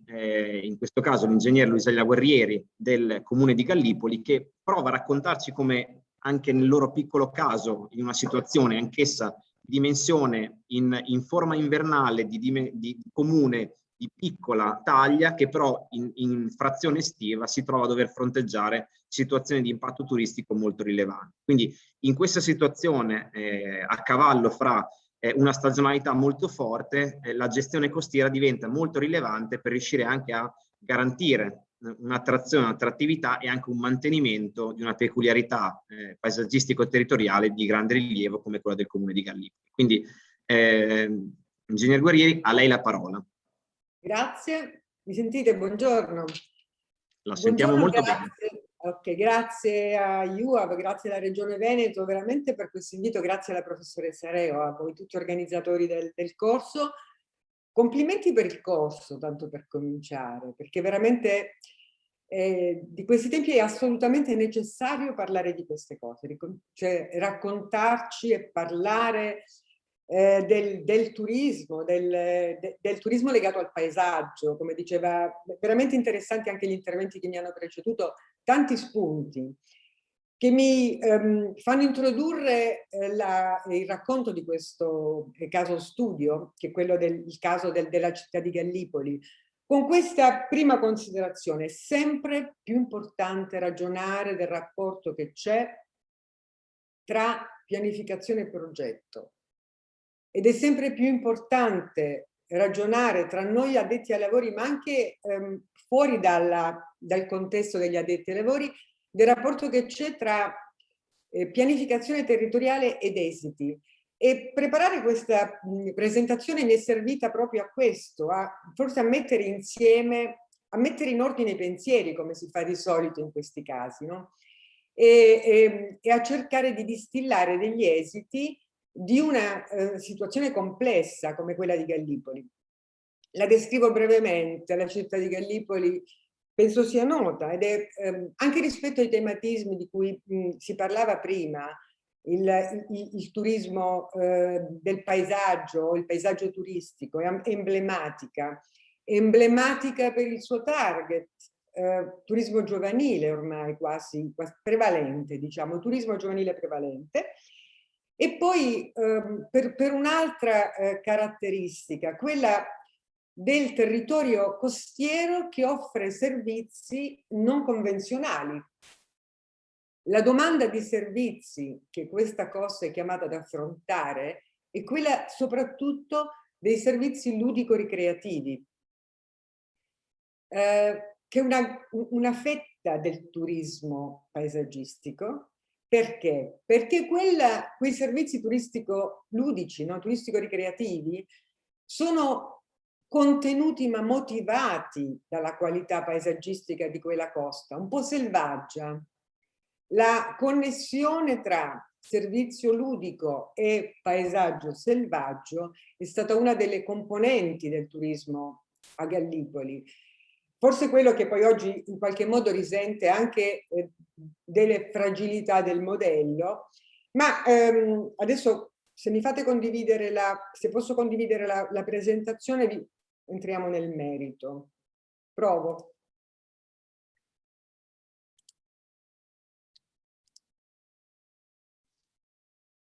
Eccola qui. Perfetto, vediamo bene. La vedete, perfetto. Ottimo. Allora, entro nel vivo della questione, nel contesto. Come dicevamo, il piano paesaggistico territoriale regionale approvato nel 2015, che ha fornito a tutta la Puglia un grosso bagaglio di esperienze e di contesto sia normativo che strategico, perché un piano fortunatamente che ha una forte connotazione strategica e progettuale, questo è stato molto importante, quindi non solo vincoli, ma regole d'uso, azioni, politiche, progetti.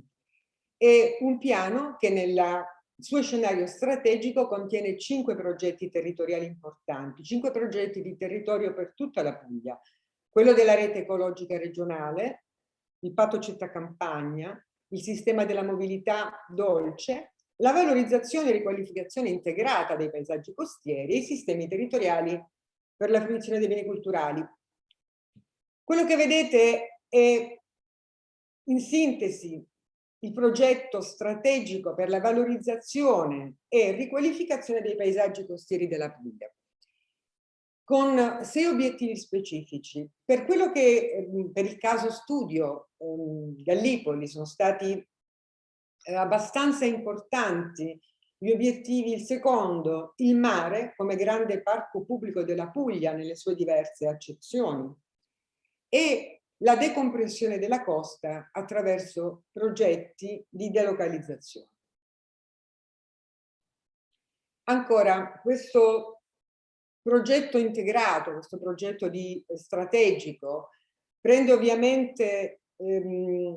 ha dei legami forti con quella che è la strategia europea della gestione integrata della costa. Di questa come dire, area di transizione, perché io ancora la costa la definirei questo grande spazio di transizione tra due realtà, l'acqua e la terra, che si porta dentro. In alcuni contesti come quello pugliese questo è ancora più visibile, no? Perché noi siamo una penisola, quasi un'isola salentina, e quindi la transizione tra acqua e terra è fortemente visibile in tutte le sue connotazioni, da quella ecologica a quella sociale, a quella economica, a quella paesaggistica. Quindi questo, come dire, la grandezza del piano paesaggistico territoriale è stata proprio quella di raccontare ai noi pugliesi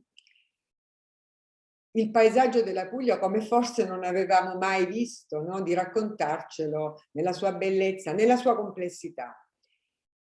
E questa cosa mi spinge a dire che, anche per il caso che presento, è che non ci sono soluzioni semplici a problemi complessi, non ci possono essere. E per quanto la pianificazione, anche una così interessante, così quasi completa come quella del PPTR, riesca a prefigurare degli scenari, non riesce mai veramente a fare i conti con tutte le variabili della realtà, con le variabili della trasformazione del territorio reale, e quindi deve contenere al suo interno gli strumenti per la modifica, perché altrimenti non funziona. O meglio, funziona in maniera meno efficace. Questo è l'ingrandimento di come il piano paesaggistico ha visto, ha letto la Costa Gallipolina. Tra le altre cose, una cosa importante di questi progetti integrati di paesaggio è che hanno individuato quelli che sono i paesaggi costieri ad alta valenza naturalistica. Gallipoli è uno di questi, in cui l'elemento naturale è ancora fortemente presente, ancora in buono stato di conservazione, ed è un po' ispiratore anche delle politiche differenti. Come vedete, ci sono alcuni elementi di questa rappresentazione del piano paesaggistico importanti, no? La presenza di piattaforme turistico-residenziali ricettive, che, come dire, il turismo gallipolino non è propriamente un turismo alberghiero, ma è un turismo di case, di spazi residenziali turistici e fortemente di stabilimenti balneari, di servizi connessi, in cui, come in tutto il Salento e la penisola solentina, c'è una strada litoranea che ha un'alta qualità paesaggistica, ma che è quasi l'unica vera infrastruttura per la mobilità veicolare in questo luogo. Così come sono presenti altri elementi naturali importanti, il cordone dunale, un'area, questo paesaggio è ad alta valenza naturalistica, perché anche in questo caso c'è un parco che parte, il territorio di Gallipoli contiene un'area regionale protetta naturale, una zona di protezione speciale, una zona speciale di conservazione importanti. Quindi adesso ve lo faccio vedere in foto questo ambito particolarissimo. Potete vedere in queste foto del 2011 la litoranea, questa di cui vi parlavo, ancora con traffico veicolare, soprattutto utilizzata molto come parcheggio. Tutta la parte degli stabilimenti balneari, come potete vedere nella foto in alto a sinistra, stabilimenti balneari molto frequentati. E quei fornitori di quei servizi ludici di cui parlavamo prima, i beach party gallipolini, sono stati famosi, penso, in tutta Italia. Ne potete vedere forse dall'alto uno in alto a sinistra. Ancora la presenza di una duna a Ginepri importante, e nell'immagine più grande uno dei pochi alberghi con il suo parcheggio retrostante, e nell'immagine che potete vedere a destra la colmata di un'area retrodunale umida, perché questo contesto ecologico fragile e importante era negli anni 30, negli anni 20, un contesto caratterizzato dalla presenza della costa, della duna e di aree umide, retrodunali, che poi gli interventi della bonifica in parte hanno canalizzato. Qui vedete come dire, un'infrastruttura importante della rete ecologica del luogo, che è il canale dei Samari. Un altro canale si vede sulla destra, quindi in questa retroduna caratterizzato dalla presenza di un'area umida importante, qui negli anni 60 c'è stata una colmata per un insediamento turistico che poi non si è realizzato, anzi con delle complesse vicende c'è stato un sequestro di quell'area che ha portato alla demolizione delle case mobili che vedete e all'acquisizione a patrimonio pubblico di una parte della stessa. Però questo era il contesto nel quale noi ci muovevamo nel 2011, prima del piano paesaggistico territoriale regionale. Il piano paesaggistico, un piano appunto di progetti e di strategie dalle forte connotazione, ha proprio nel 2015 deciso di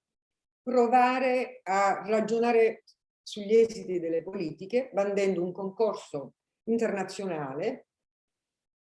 prima una manifestazione di interesse che richiedeva ai comuni che facevano parte di quei famosi 16 paesaggi costieri ad alta valenza naturalistica di presentare delle candidature con delle strategie di rigenerazione costiera che analizzassero in qualche modo gli obiettivi del piano paesaggistico regionale e riuscissero a trasformarli in progetti attraverso dei concorsi internazionali. La professoressa Reo è stata in commissione in uno di questi concorsi, in uno dei 5 ambiti che sono stati scelti dopo la manifestazione di interesse. Non a caso sono tutti ambiti salentini, perché, come dicevamo, forse l'ambito di sperimentazione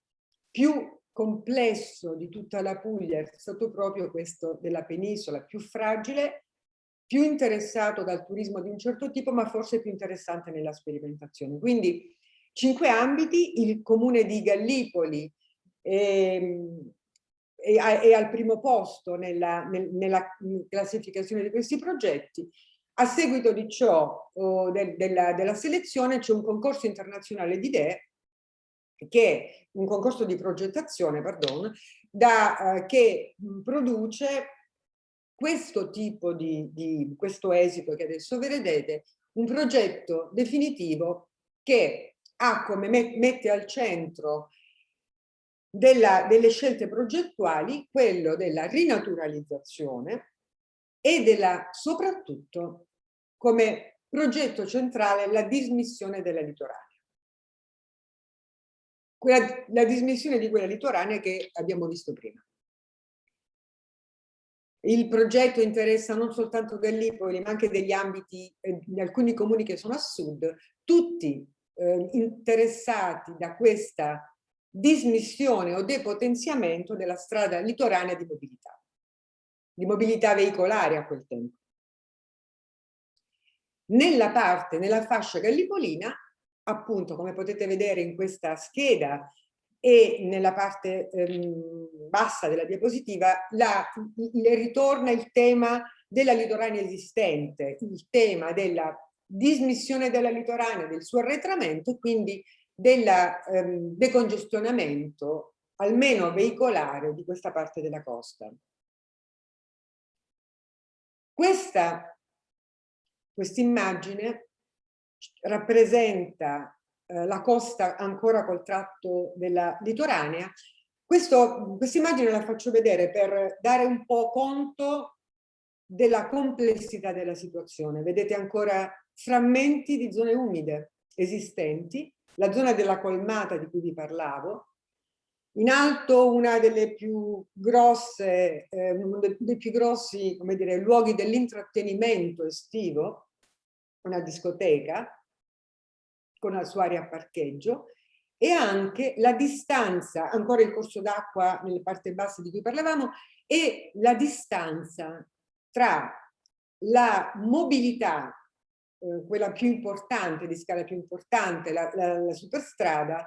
e la strada litoranea, e quindi è l'assenza veramente di percorsi di connessione utilizzabili. Allora, quindi ancora una volta il tema è come arretrare, come far arretrare la litoranea, ma anche come risolvere la richiesta di parcheggi, per esempio, la richiesta di luoghi in cui questi utilizzatori della costa, mattutini, pomeridiani, in quel tempo anche notturni, possono collocare i veicoli. Il rapporto tra gli abitanti di Gallipoli durante l'inverno e gli utilizzatori estivi è 20.000-200.000. Di questi 200.000, quasi molti sono utilizzatori di questo tipo di questo paesaggio. Quindi ancora, vado veloce, ancora il progetto racconta di rinaturalizzazioni, di dismissione, del recupero delle aree paludose che c'erano un tempo, della realizzazione di percorsi di mobilità lenta. Ecco, quell'area della colmata che avevate visto, l'ipotesi era quella di un recupero del retroduna, un recupero delle zone umide e la realizzazione di percorsi di mobilità a basso impatto ed anche di piccoli servizi per il turismo costiero. Faccio vedere questa immagine perché dal progetto definitivo l'appalto è stato un appalto per la realizzazione, la redazione del progetto esecutivo e l'esecuzione dei lavori. Già da sola questa immagine, secondo me, ci racconta una cosa, di come il percorso per il rapporto di cui parlavamo tra politiche e progetti deve tenere conto di tutto, anche di come della gestione degli appalti. Perché forse la prima cosa che salta agli occhi nel rapporto tra questa immagine, che è quella proposta dalla ditta che poi ha vinto l'appalto di redazione del progetto ed esecuzione, e la povertà, mi verrebbe da dire, senza nulla togliere a questa proposta, della proposta rispetto un po' anche a quella delle progettazioni preliminari. Perché anche in funzione, in relazione al budget esistente, molto si è ragionato, o meglio l'esecuzione ha riguardato molto la parte della dismissione della litoranea, ha poco parlato, ha poco raccontato di tutto ciò che era necessario realizzare per poter giustificare quella dismissione, quindi il sistema dei parcheggi, il sistema della mobilità alternativa, tant'è che dopo la realizzazione del primo tratto importante di dismissione della litoranea, che è quello più a sud, c'è stata come dire, una di quelle cose che spesso accadono dopo progetti forse non compresi e non abbastanza condivisi, la rivolta della comunità locale, che forse perché le abitudini sono lente da modificarsi, forse perché non era stato pensato per bene il sistema della connessione, cioè la mobilità alternativa, il sistema dei parcheggi, per 2 anni veri hanno tenuto bloccato il progetto di dismissione della litoranea, che tra le altre cose, questo è un altro elemento importante, soprattutto nel suo primo tratto non è stato realizzato così come erano le aspettative, quindi con una qualità anche del sottofondo stradale non buona e che continuava a uno sterrato, diciamo, non compatibile con tutte le utilizzazioni, soprattutto non accompagnato dal progetto del recupero della duna, che nei momenti ventosi di Gallipoli, e sono tanti, causava un accumulo di sabbia incredibile sul percorso, tanto da non farlo utilizzare. Quindi 2 anni di fermo del progetto. Questo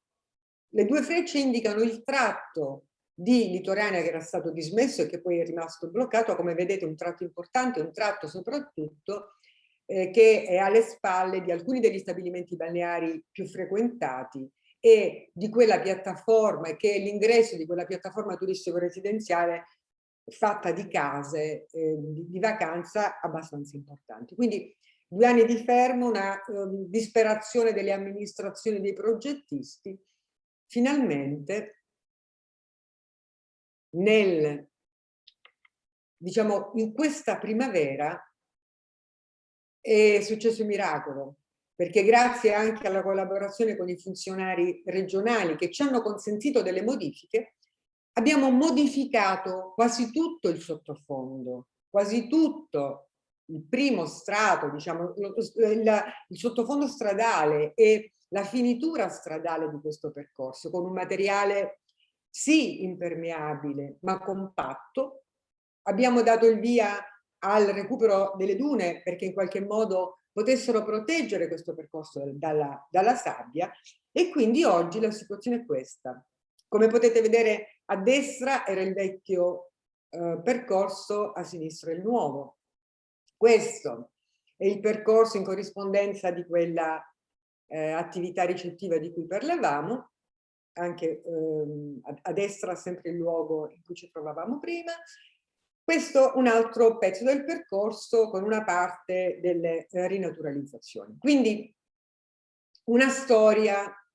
ad oggi, soprattutto in questo tratto stradale di successo, ma non terminata.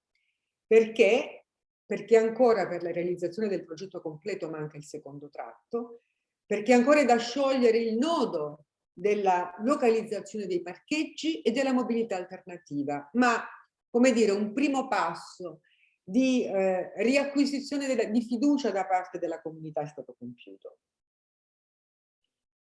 Scusate, devo tornare indietro. Come vedete, questa è un'immagine aerea di oggi. La dismissione di quella litoranea senza una soluzione organica del sistema dei parcheggi ha fatto sì che i parcheggi diventassero un po' spontanei, perché in qualche modo all'interno di aree, di quella famosa colmata di cui abbiamo parlato, si creassero in aree private dei parcheggi spontanei, più o meno organizzati. Quindi, come dire, il tema oggi, il tema per la pubblica amministrazione è quello di intervenire su questa situazione realizzando soprattutto una dotazione pubblica di parcheggi, un capitale pubblico di infrastrutture e poi trovando un compromesso corretto tra la necessità, appunto, la necessità di collocare i veicoli, trovare una viabilità, una alternativa e preservare tutto questo patrimonio naturale così importante. Ancora oggi siamo nella fase di ragionamento rispetto a questo. Questo è per farvi vedere come tutti gli strumenti in qualche modo di pianificazione e di programmazione straordinati si sono dovuti confrontare, sia il piano comunale delle coste che il piano del parco, con lo stesso tema, quello della mobilità, del tratto di mobilità litoranea e dell'impatto che questo determina sul paesaggio, ma della sua importanza per l'economia turistica. Perché, come dicevamo prima, questo tratto è un tratto che è dentro un'area naturale protetta e dentro una zona speciale di conservazione, e le regole di una zona speciale di conservazione, soprattutto le misure di conservazione di questa zona speciale di conservazione, non sempre consentono l'introduzione di infrastrutture per la mobilità. Perché dico questo? Perché noi dobbiamo imparare a far dialogare tutti questi aspetti e a trovare delle soluzioni integrate, perché altrimenti, come dire, le rigidità, troppe rigidità in questi contesti non aiutano alla soluzione del problema, non aiutano soprattutto alla tutela. Infatti, per esempio, uno dei lavori che noi stiamo compiendo oggi, proprio perché la realizzazione di parcheggi, di individuare aree che possano contenere dei parcheggi ma non siano impattanti per la conservazione dell'habitat, ci ha richiesto uno studio approfondito, come vedete un'analisi vegetazionale degli habitat prioritari di interesse comunitario in tutta la zona, che fatto questo che ci ha consentito di individuare quei nuclei di habitat che devono essere preservati, anzi richiedono di essere allargati, e le aree in cui invece è possibile collocare delle infrastrutture. Questo è il nuovo progetto che speriamo di realizzare al più presto, in cui appunto in quell'area, solo nelle aree prive di habitat è consentito, e dovremmo realizzare in questo periodo dei parcheggi per 300-400 auto. Tutto il resto invece, lì dove l'habitat prioritario ha la possibilità di espandersi e come dire, dialogare anche con la duna Ginepro che c'è lì dietro, rinaturalizzare e in qualche modo riportare questa zona, che forse non può più ritornare alla sua conformazione originaria di zona umida, ma che almeno possa riacquistare i suoi caratteri naturalistici. Ultima cosa, e poi veramente finisco, e questo mi consente di fare un'altra riflessione. Le norme sono tanto importanti certe volte quanto la pianificazione, perché per poter il decreto ministeriale, il 1444, che ci ha abituato alla classificazione delle zone secondo i canoni classici, zone A, B, C, D, E, F, che forse pur nella validità di questa classificazione dovrebbero essere in qualche modo rivisitati per inserire all'interno di quelle possibili destinazioni anche gli usi contemporanei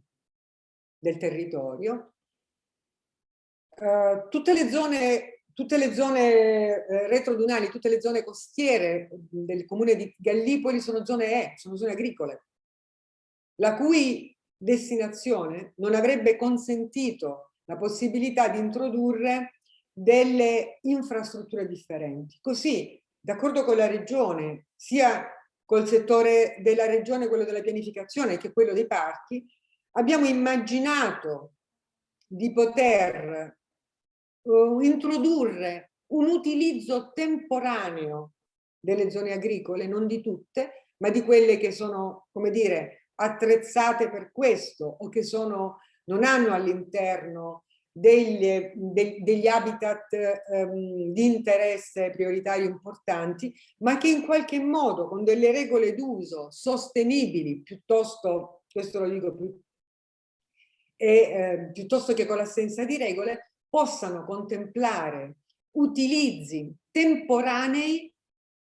per rispondere a servizi richiesti dall'uso, no? dall'uso anche turistico di questo paesaggio, e che altrimenti in assenza di regole sono destinate all'uso spontaneo non sostenibile.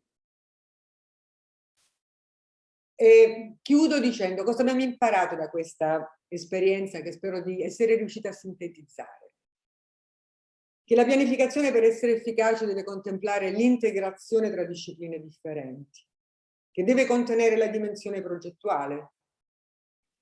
che la voce degli utilizzatori, appunto di quella comunità sconcertata nei primi 2 anni dopo la realizzazione del progetto, è importante quanto quella dei tecnici.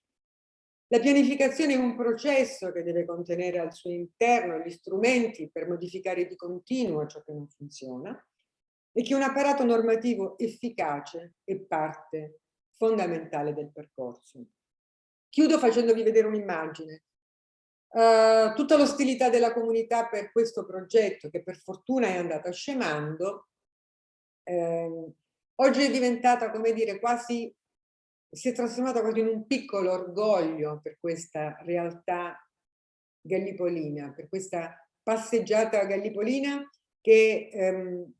viene utilizzata anche da molto del territorio intorno, ma anche dai turisti, dai visitatori che vengono, e che è stata utilizzata in campagna elettorale, il sindaco è stato eletto da poco, proprio come immagine di una Gallipoli differente. Grazie.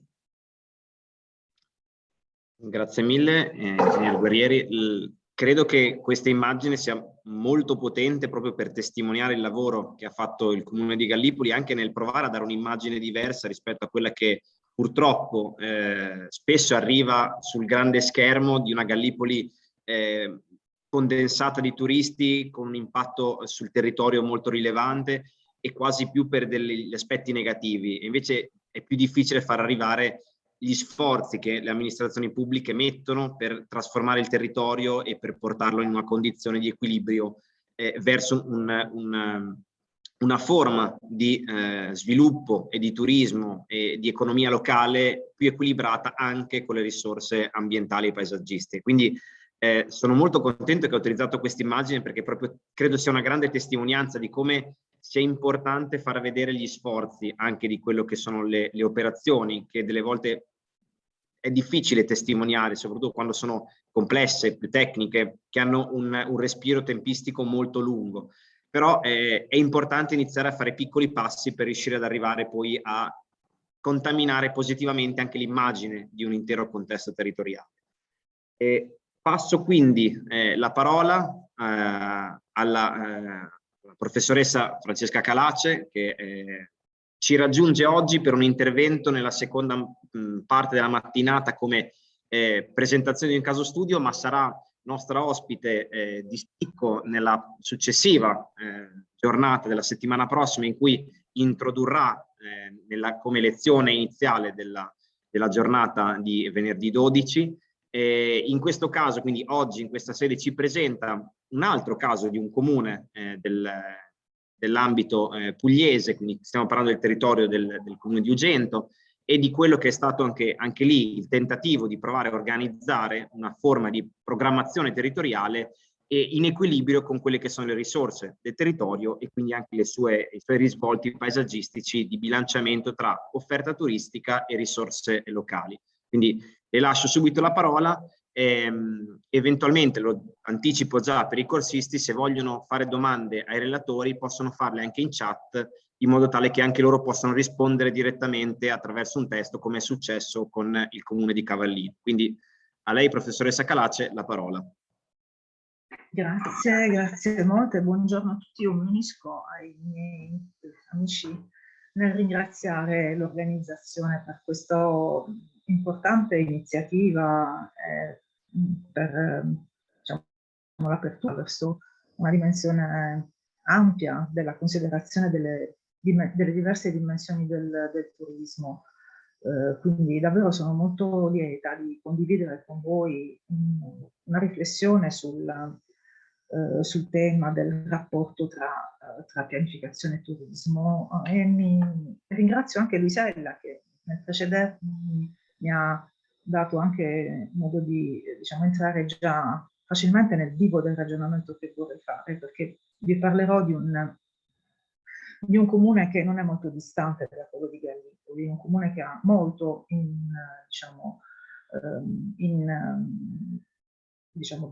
della dimensione che già è stata esplorata dall'intervento che mi ha preceduto, però parlo di un tema un po' diverso, perché il tema che io affronto oggi e che quindi porto alla vostra attenzione riguarda, se vogliamo, una dimensione che precede quella degli interventi, ma è ovviamente la dimensione pianificatoria, quella nella quale l'impostazione di strategie di lungo periodo prova a dare risposte a un fenomeno che è stato quello del turismo, che è stato per molti anni completamente sregolato e che ha depositato nel territorio dei materiali la cui gestione oggi è un problema. Quindi io entro subito nel vivo della presentazione del mio lavoro, sperando si veda, credo si veda, giusto? Sì, vediamo bene. Adesso vado in presentazione. Ecco, allora. E quindi io vi parlerò di strategie e interventi che sono stati impostati per la fascia costiera del Comune di Gento, prevalentemente nell'ambito di un processo di pianificazione, di costruzione delle strategie del piano urbanistico generale. In coda seguirà anche una breve, se faremo in tempo, perché credo che siamo un po' avanti con l'orario, una breve illustrazione di un progetto gemello a quello descritto dall'ingegner Guerrieri, perché anche il Comune di Gento ha visto la partecipazione a questo bando sulla riqualificazione dei paesaggi costieri e quindi ha prodotto una propria progettualità nell'ambito dell'attuazione del piano paesaggistico. Però noi andiamo un po' a monte rispetto diciamo, a questa dimensione di carattere operativo, per muoverci nell'ambito appunto di uno studio a tutto tondo all'interno di un processo di pianificazione. Un processo di pianificazione che si caratterizza per una ricchezza di contributi di cui vi dirò più avanti. Allora, noi ci troviamo nel sud del Salento, ecco, non so se vedete il mio mouse, il comune di Gallipoli, quello che noi vediamo in alto, con quella piccola penisola che caratterizza il centro storico, mentre il comune di Ugento, come vedete, è un po' più a sud, e si caratterizza, questa è un'immagine del Sud Salento, delle risorse del sistema paesaggistico ambientale del Salento, e si caratterizza similmente a quello di Gallipoli per la presenza diciamo, di risorse paesaggistico-ambientali rilevanti, la concentrazione di aree boschive e di aree a pascolo naturale e zone umide che più avanti vedremo. Dal punto di vista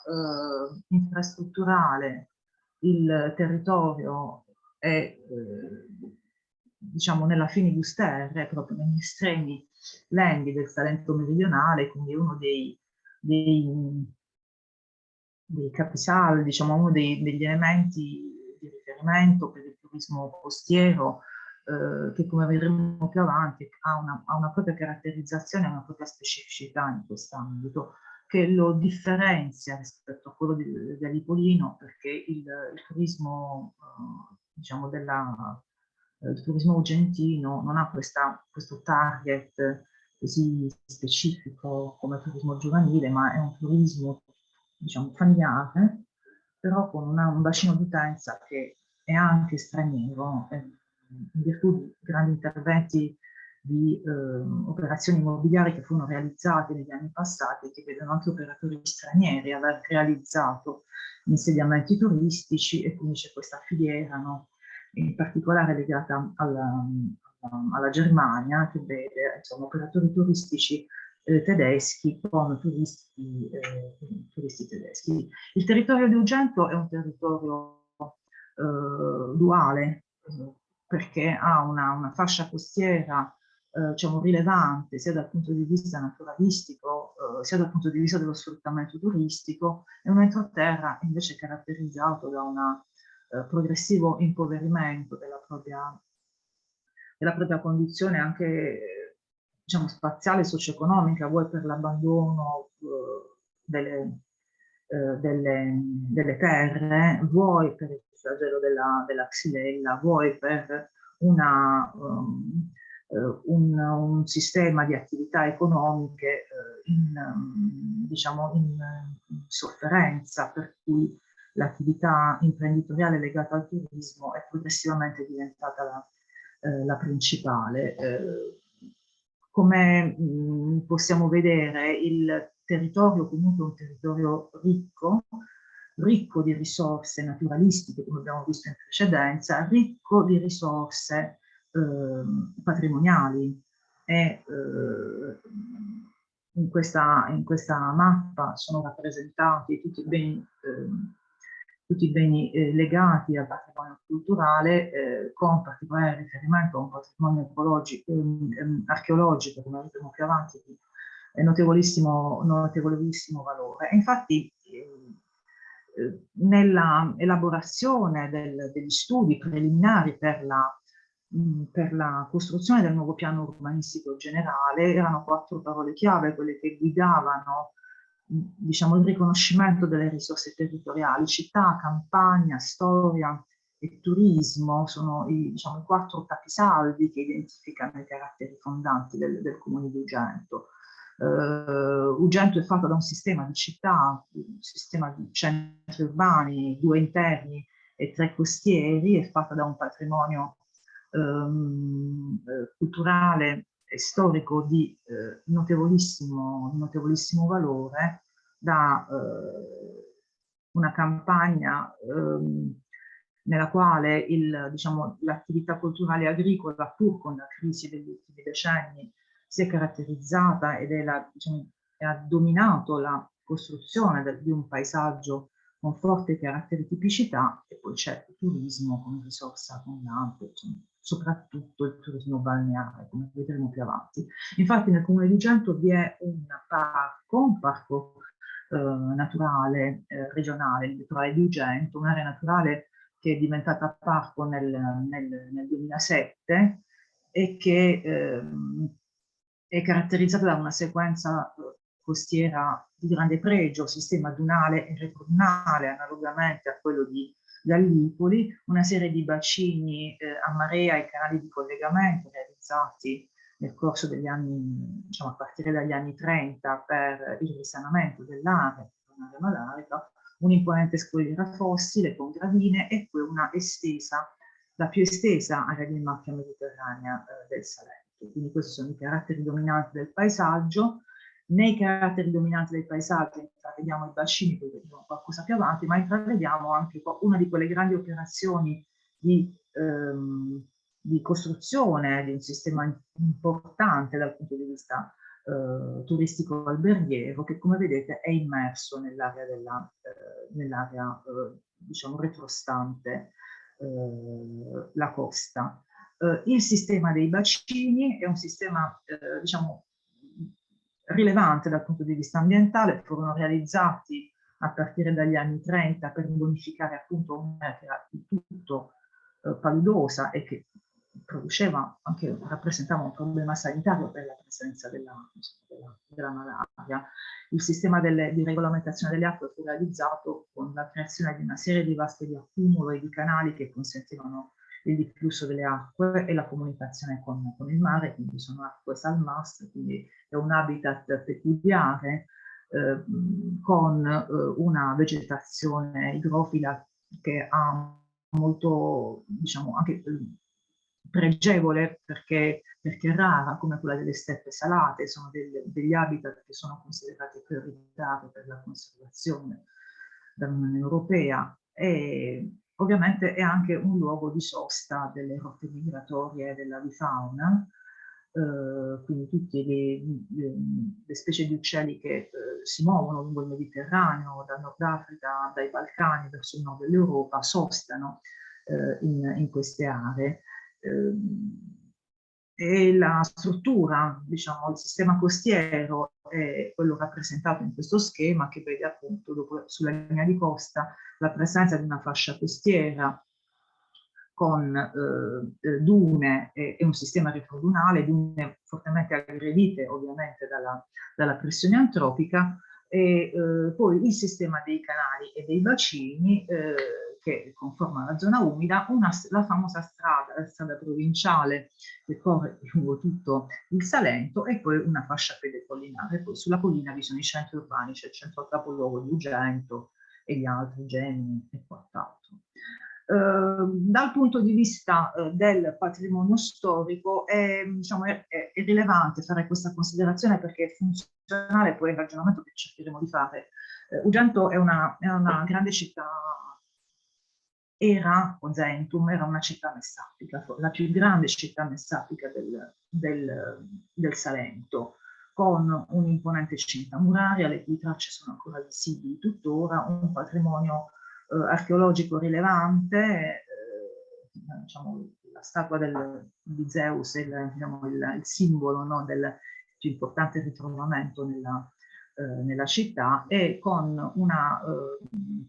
diciamo, ricchezza e diffusività del patrimonio archeologico, come rappresentato in queste mappe, tale da far ritenere praticamente l'intero territorio comunale come un'area a medio o alto o elevato rischio archeologico.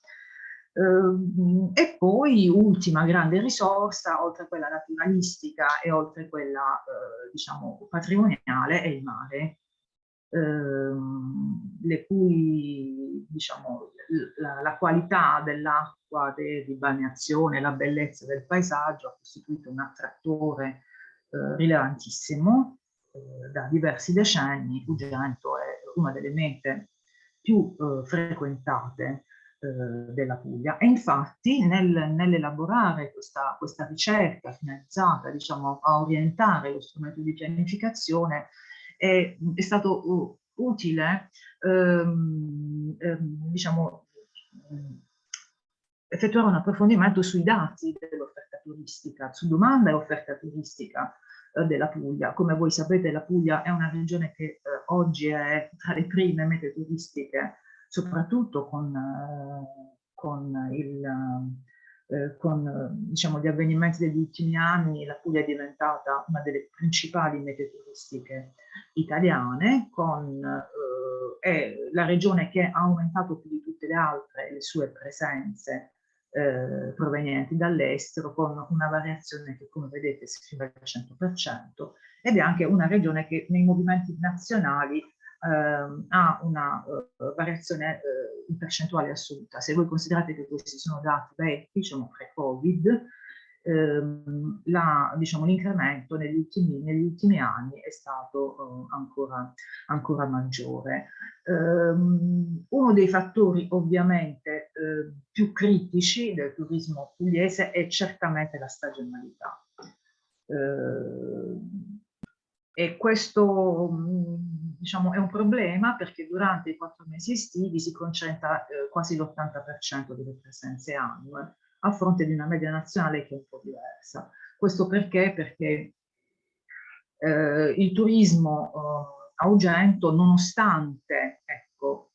i valori patrimoniali, naturalistici e quelli storico-culturali, è un turismo quasi esclusivamente balneare. I dati Istat ci parlano di Ugento come la seconda meta in Puglia dopo Vieste, con presenze Istat ufficiali di 800.000 persone, ma in realtà se noi ai dati Istat associamo anche statistiche non ufficiali che sono state anche diciamo, elaborate attraverso un lavoro che è stato propedeutico al piano del turismo regionale, si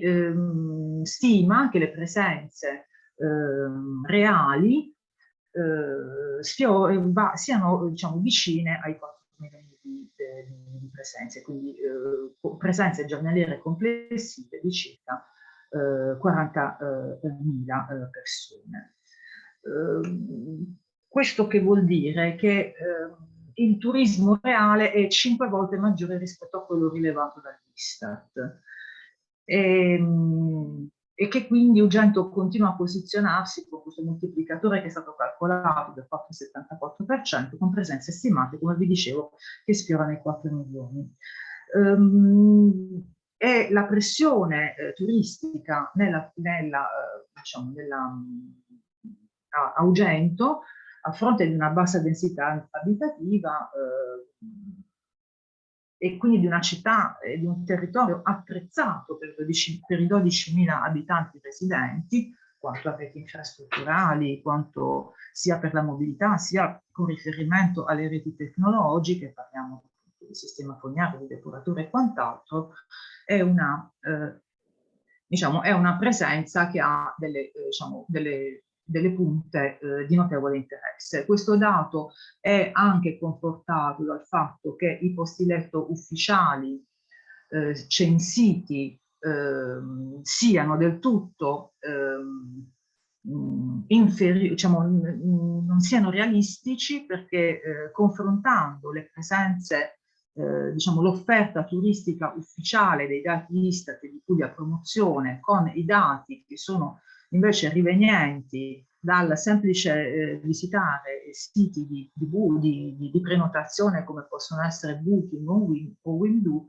ci rendiamo conto che c'è diciamo, un'offerta turistica non ufficiale che è notevolissima, e che ecco, queste sono le mappe basate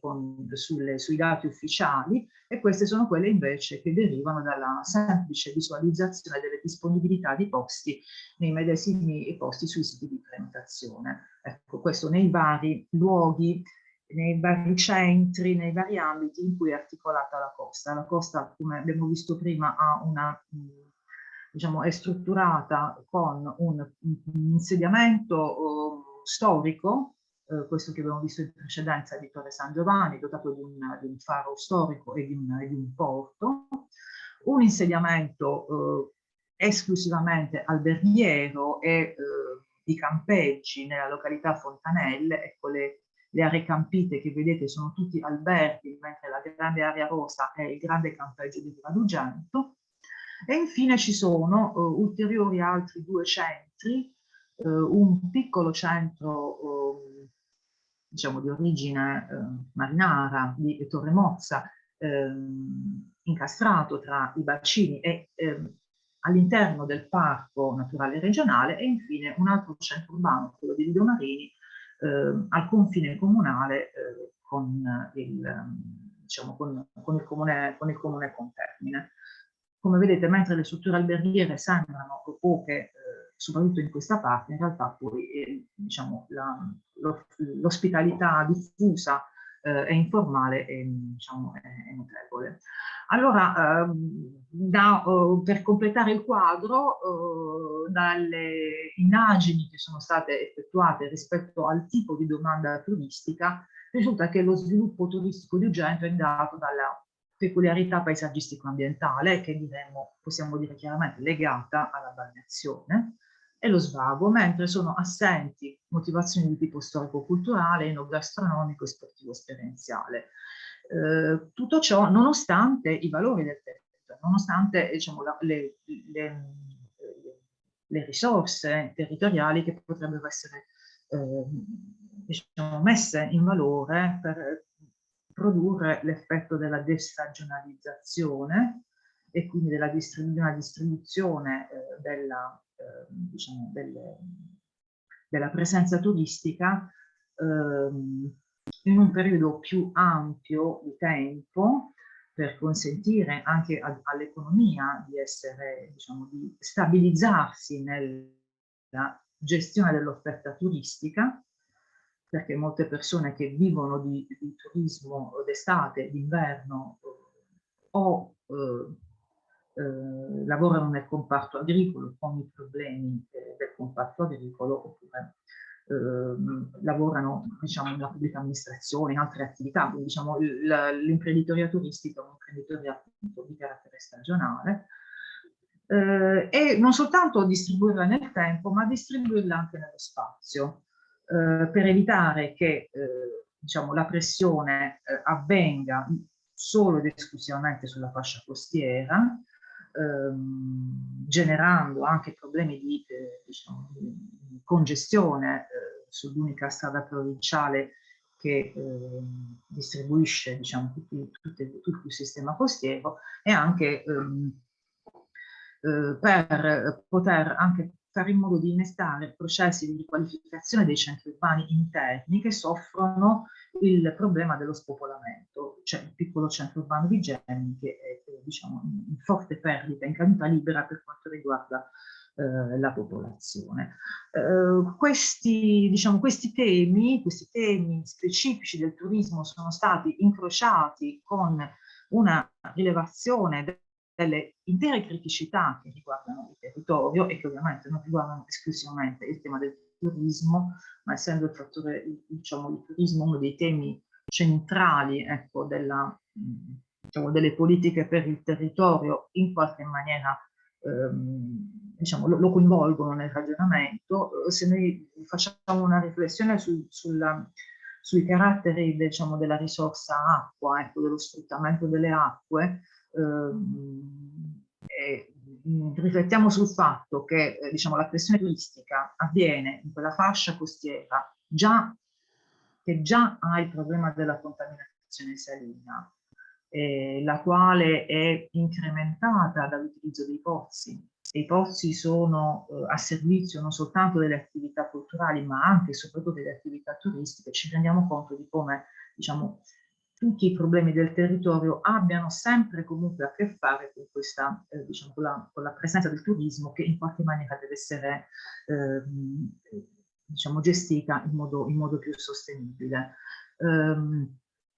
Queste immagini ritraggono diciamo, la graficizzazione delle criticità territoriali, sempre legata diciamo, alla produzione dello strumento urbanistico, e in questo caso riguardano anche diciamo, il rischio derivante dalla presenza dell'acqua, il fatto che i bacini con la scarsa manutenzione a cui sono soggetti provocano esondazioni e quindi provocano una cattiva gestione del territorio. Abbiamo discariche a mare dei canali sul tratto di costa urbana e quindi problemi diciamo, di cattiva gestione del sistema delle acque nel suo complesso. Ancora altre problematicità riguardano l'erosione costiera. Io ne segnalo soltanto alcune delle problematicità descritte, quelle che possono essere più vicine al nostro ragionamento. Mi dovete dire quanto tempo ho a disposizione per andare, diciamo, per ancora le darei 2 o 3 minuti, se possibile chiudere, in modo tale da poter 5 minuti al massimo. Va bene, allora io vado molto velocemente al tentativo di costruire una strategia. Ecco, queste sono le criticità. Come vedete non vi dico più nulla, c'è un problema di mobilità e ovviamente di intasamento della strada, della viabilità provinciale che distribuisce le aree turistiche. Allora, la strategia, ecco, a fronte, diciamo, della costruzione, diciamo, della presa d'atto, ecco, di questi problemi e della necessità di inserire il tema del turismo nel tema più generale della gestione del territorio, le strategie progettuali per la redazione del piano urbanistico generale sono state basate in buona sostanza su diciamo, un miglioramento complessivo delle condizioni del territorio che, per quanto riguarda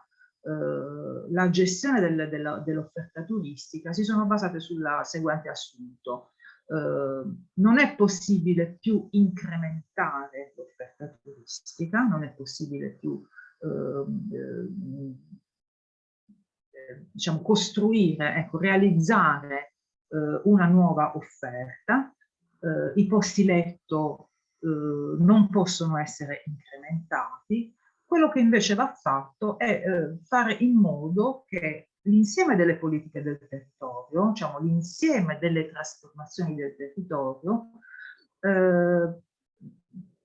possa essere funzionale a incrementare i servizi per il turismo, incrementare la qualità dell'offerta turistica nell'ottica della destagionalizzazione e nell'ottica della riduzione della pressione antropica sulla fascia costiera. Per fare questo io in diciamo 4 parole ovviamente posso diciamo semplicemente citare il fatto che utilizzando le strategie del piano paesaggistico e quindi la costruzione della rete ecologica offerta dal piano paesaggistico, l'obiettivo è stato quello di estendere la qualità ambientale, non soltanto, oggi attualmente è riconosciuta soltanto nell'area del parco, ma ampliarla all'intero territorio. territorio e quindi introdurre elementi di qualificazione ambientale e ecologica e paesaggistica in un territorio più ampio rispetto a quello del parco, perché le aree fuori del parco non sono da meno, ecco, di quelle del parco, e quindi anche in quelle aree noi possiamo incrementare la qualità complessiva del territorio. Non soltanto, valorizzare anche Ugento come città archeologica, come città che ha un'offerta per il turismo, diciamo, culturale, che ha diciamo, che può avere un suo posizionamento nel mercato e quindi può contribuire alla destagionalizzazione, perché il turismo culturale non coincide necessariamente con quello che si svolge nei mesi estivi, ma può essere esteso nell'arco di tutto l'anno, e quindi si costruisce una strategia rilevante per la valorizzazione del patrimonio archeologico, sia museale che il patrimonio archeologico diffuso all'interno del territorio. Inoltre, ultima strategia è quella di introdurre interventi di trasformazione del sistema insediativo mirati anche alla valorizzazione delle città all'interno, quindi delle città non costiere, attraverso diciamo, l'introduzione di elementi di qualità, giardini extraurbani, parchi di collegamento tra un centro e l'altro, per poter far sì che l'intero sistema insediativo e non soltanto quello costiero potesse diventare un attrattore e quindi garantire appunto una distribuzione spaziale e temporale della presenza turistica in modo più organico. Io adesso scorro molto velocemente le immagini perché non posso entrare nel merito di ciascuna di queste strategie. Ecco, questa è quella legata alla estensione delle qualità ambientali all'area esterna al parco. Questa è la strategia legata alla valorizzazione del territorio archeologico e quindi la costruzione di un sistema di percorsi diciamo, in grado di rendere accessibili e fruibili gli elementi di valore storico, testimoniale e archeologico presenti nel territorio. Questa strategia ha anche una sua valenza urbana. Ecco, questi sono i due centri interni che distano pochi chilometri, che quindi possono diventare l'oggetto di interventi di valorizzazione paesaggistica anche del tracciato che li contiene e che li unisce. Questi sono diciamo, gli interventi che si vogliono realizzare a complemento, ecco, dell'offerta dell'offerta turistica esistente, per introdurre attrattori che non sono soltanto la costa, per far sì che il turismo possa fruire anche di beni che non sono semplicemente legati alla balneazione. E infine questa è la strategia legata alla riqualificazione dei centri urbani, cercando diciamo, di specializzare e di qualificare ciascun centro per i valori che esso contiene e non in maniera indifferenziata. In particolare questa è la valorizzazione del capoluogo come luogo nel quale devono essere localizzati i servizi principali a cui fanno riferimento gli altri centri urbani. Questa è la strategia riguardante la possibilità di ripensare il centro urbano di Gemini come un piccolo luogo diciamo, della cultura, dell'arte, dell'esposizione. È possibile pensare diciamo, alla messa a disposizione delle tante case non abitate per realizzare una ricettività diffusa con una forte tematizzazione. E poi l'idea è quella e con questo mi avvio a chiusura, l'idea è quella di introdurre elementi di qualificazione delle piccole città costiere per consentire che queste possano diventare più stanziali, ecco, di ciò che accade ora, perché sono luoghi del tutto vuoti, diciamo non abitati nella stagione invernale, mentre invece con piccoli interventi di miglioramento dell'assetto urbano è possibile diciamo, favorire la stanzialità della residenza. E infine, per l'ultimo centro, ovviamente non entro nel merito di tutte le varie strategie e azioni immaginate, l'ultimo centro, quello che è interno al parco, l'idea è quella di farlo diventare un luogo di sperimentazione per una totale pedonalizzazione del centro, una totale rivisitazione dal punto di vista delle prestazioni ecologiche e una diciamo, innovazione diciamo, complessiva per quanto riguarda un'offerta di turismo appunto con una forte matrice naturalistica, cosa che oggi non è assolutamente presente. Io a questo punto, visto il tempo diciamo, decisamente esaurito, mi fermo e non affronto l'altro tema, quello del progetto dei paesaggi costieri, perché i suoi contenuti sono abbastanza simili a quelli già descritti nel caso di Gallipoli, e quindi non aggiungerei molto di nuovo. Vi ringrazio, mi dispiace per il poco tempo a disposizione. Dispiace a noi, professoressa Calace, ovviamente purtroppo cerchiamo di essere coerenti con i tempi che abbiamo a disposizione anche per permettere a una giornata abbastanza densa di riuscire a essere organizzata secondo dei tempi umani, anche di attenzione da parte dei corsisti. Con il fatto però che siamo contenti nel suo caso di sapere che eventualmente se qualche cosa è sfuggito oggi ce lo può raccontare la settimana prossima con un po' più di tempo, quindi nel suo caso è un'opzione che ci possiamo giustificare dicendo che avremo altre occasioni molto prossime di poter continuare su questo discorso. Io ringrazio i relatori perché credo che abbiano toccato in forme diverse delle tematiche molto rilevanti che toccano la questione paesaggistica in ambito costiero. Oggi iniziamo con questa giornata un percorso di lavoro che prova a mettere in valore l'elemento acqua, ma l'elemento acqua non scomposto e non disaggregato dal resto. L'ultimo intervento ha messo bene in evidenza come un territorio che porta un paesaggio costiero di rilievo internazionale, mondiale, che attrae anche molti turisti dall'estero, non può prescindere da un rapporto pianificatorio e organizzativo anche della sua parte, la componente interna, archeologica, ambientale, i quali sono anche elementi che possono bilanciare una gestione territoriale più equilibrata, sollevando un po' anche l'impatto sulla vera linea di costa. Quindi è ovvio che le tematiche che abbiamo toccato questa mattina, dall'intervento introduttivo della dottoressa Meneghello alle esperienze del Cavallino, di Ugento e di Gallipoli, sono esempi di come provare a ragionare in forma, prima di tutto, come è stato ripetuto, integrata, multidisciplinare e soprattutto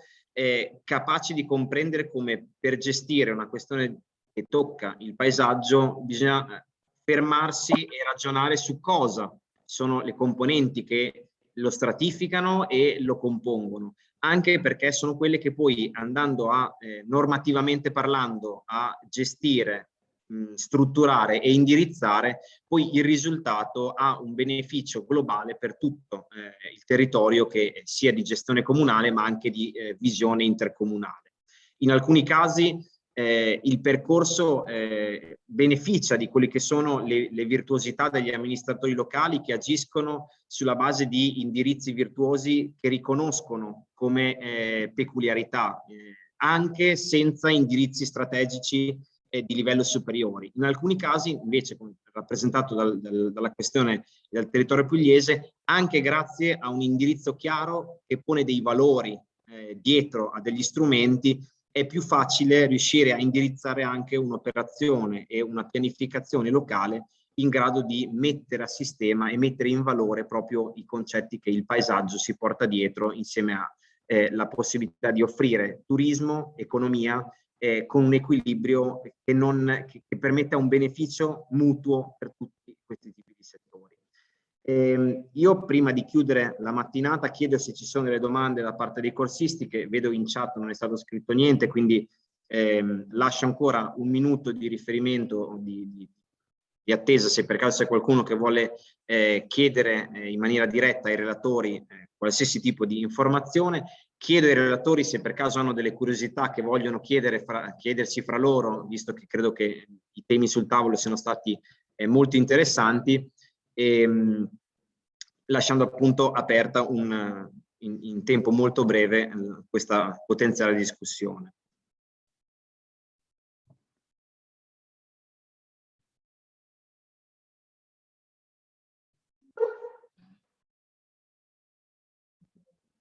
Se, come vedo, non ci sono domande da casa e i relatori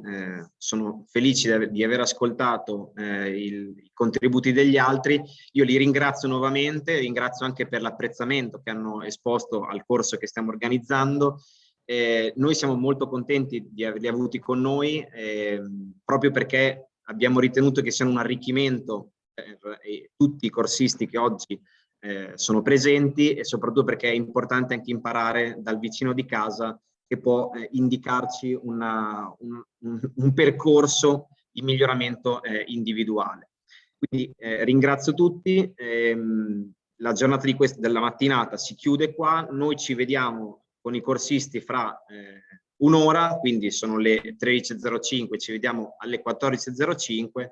e ricordandovi che c'è il link, il canale da cui accedere per partecipare alla seconda parte del corso della giornata. Quindi ancora grazie a tutti, buon proseguimento e buon pranzo. Grazie, grazie, buon lavoro. Grazie, arrivederci. Grazie a tutti, arrivederci. Arrivederci.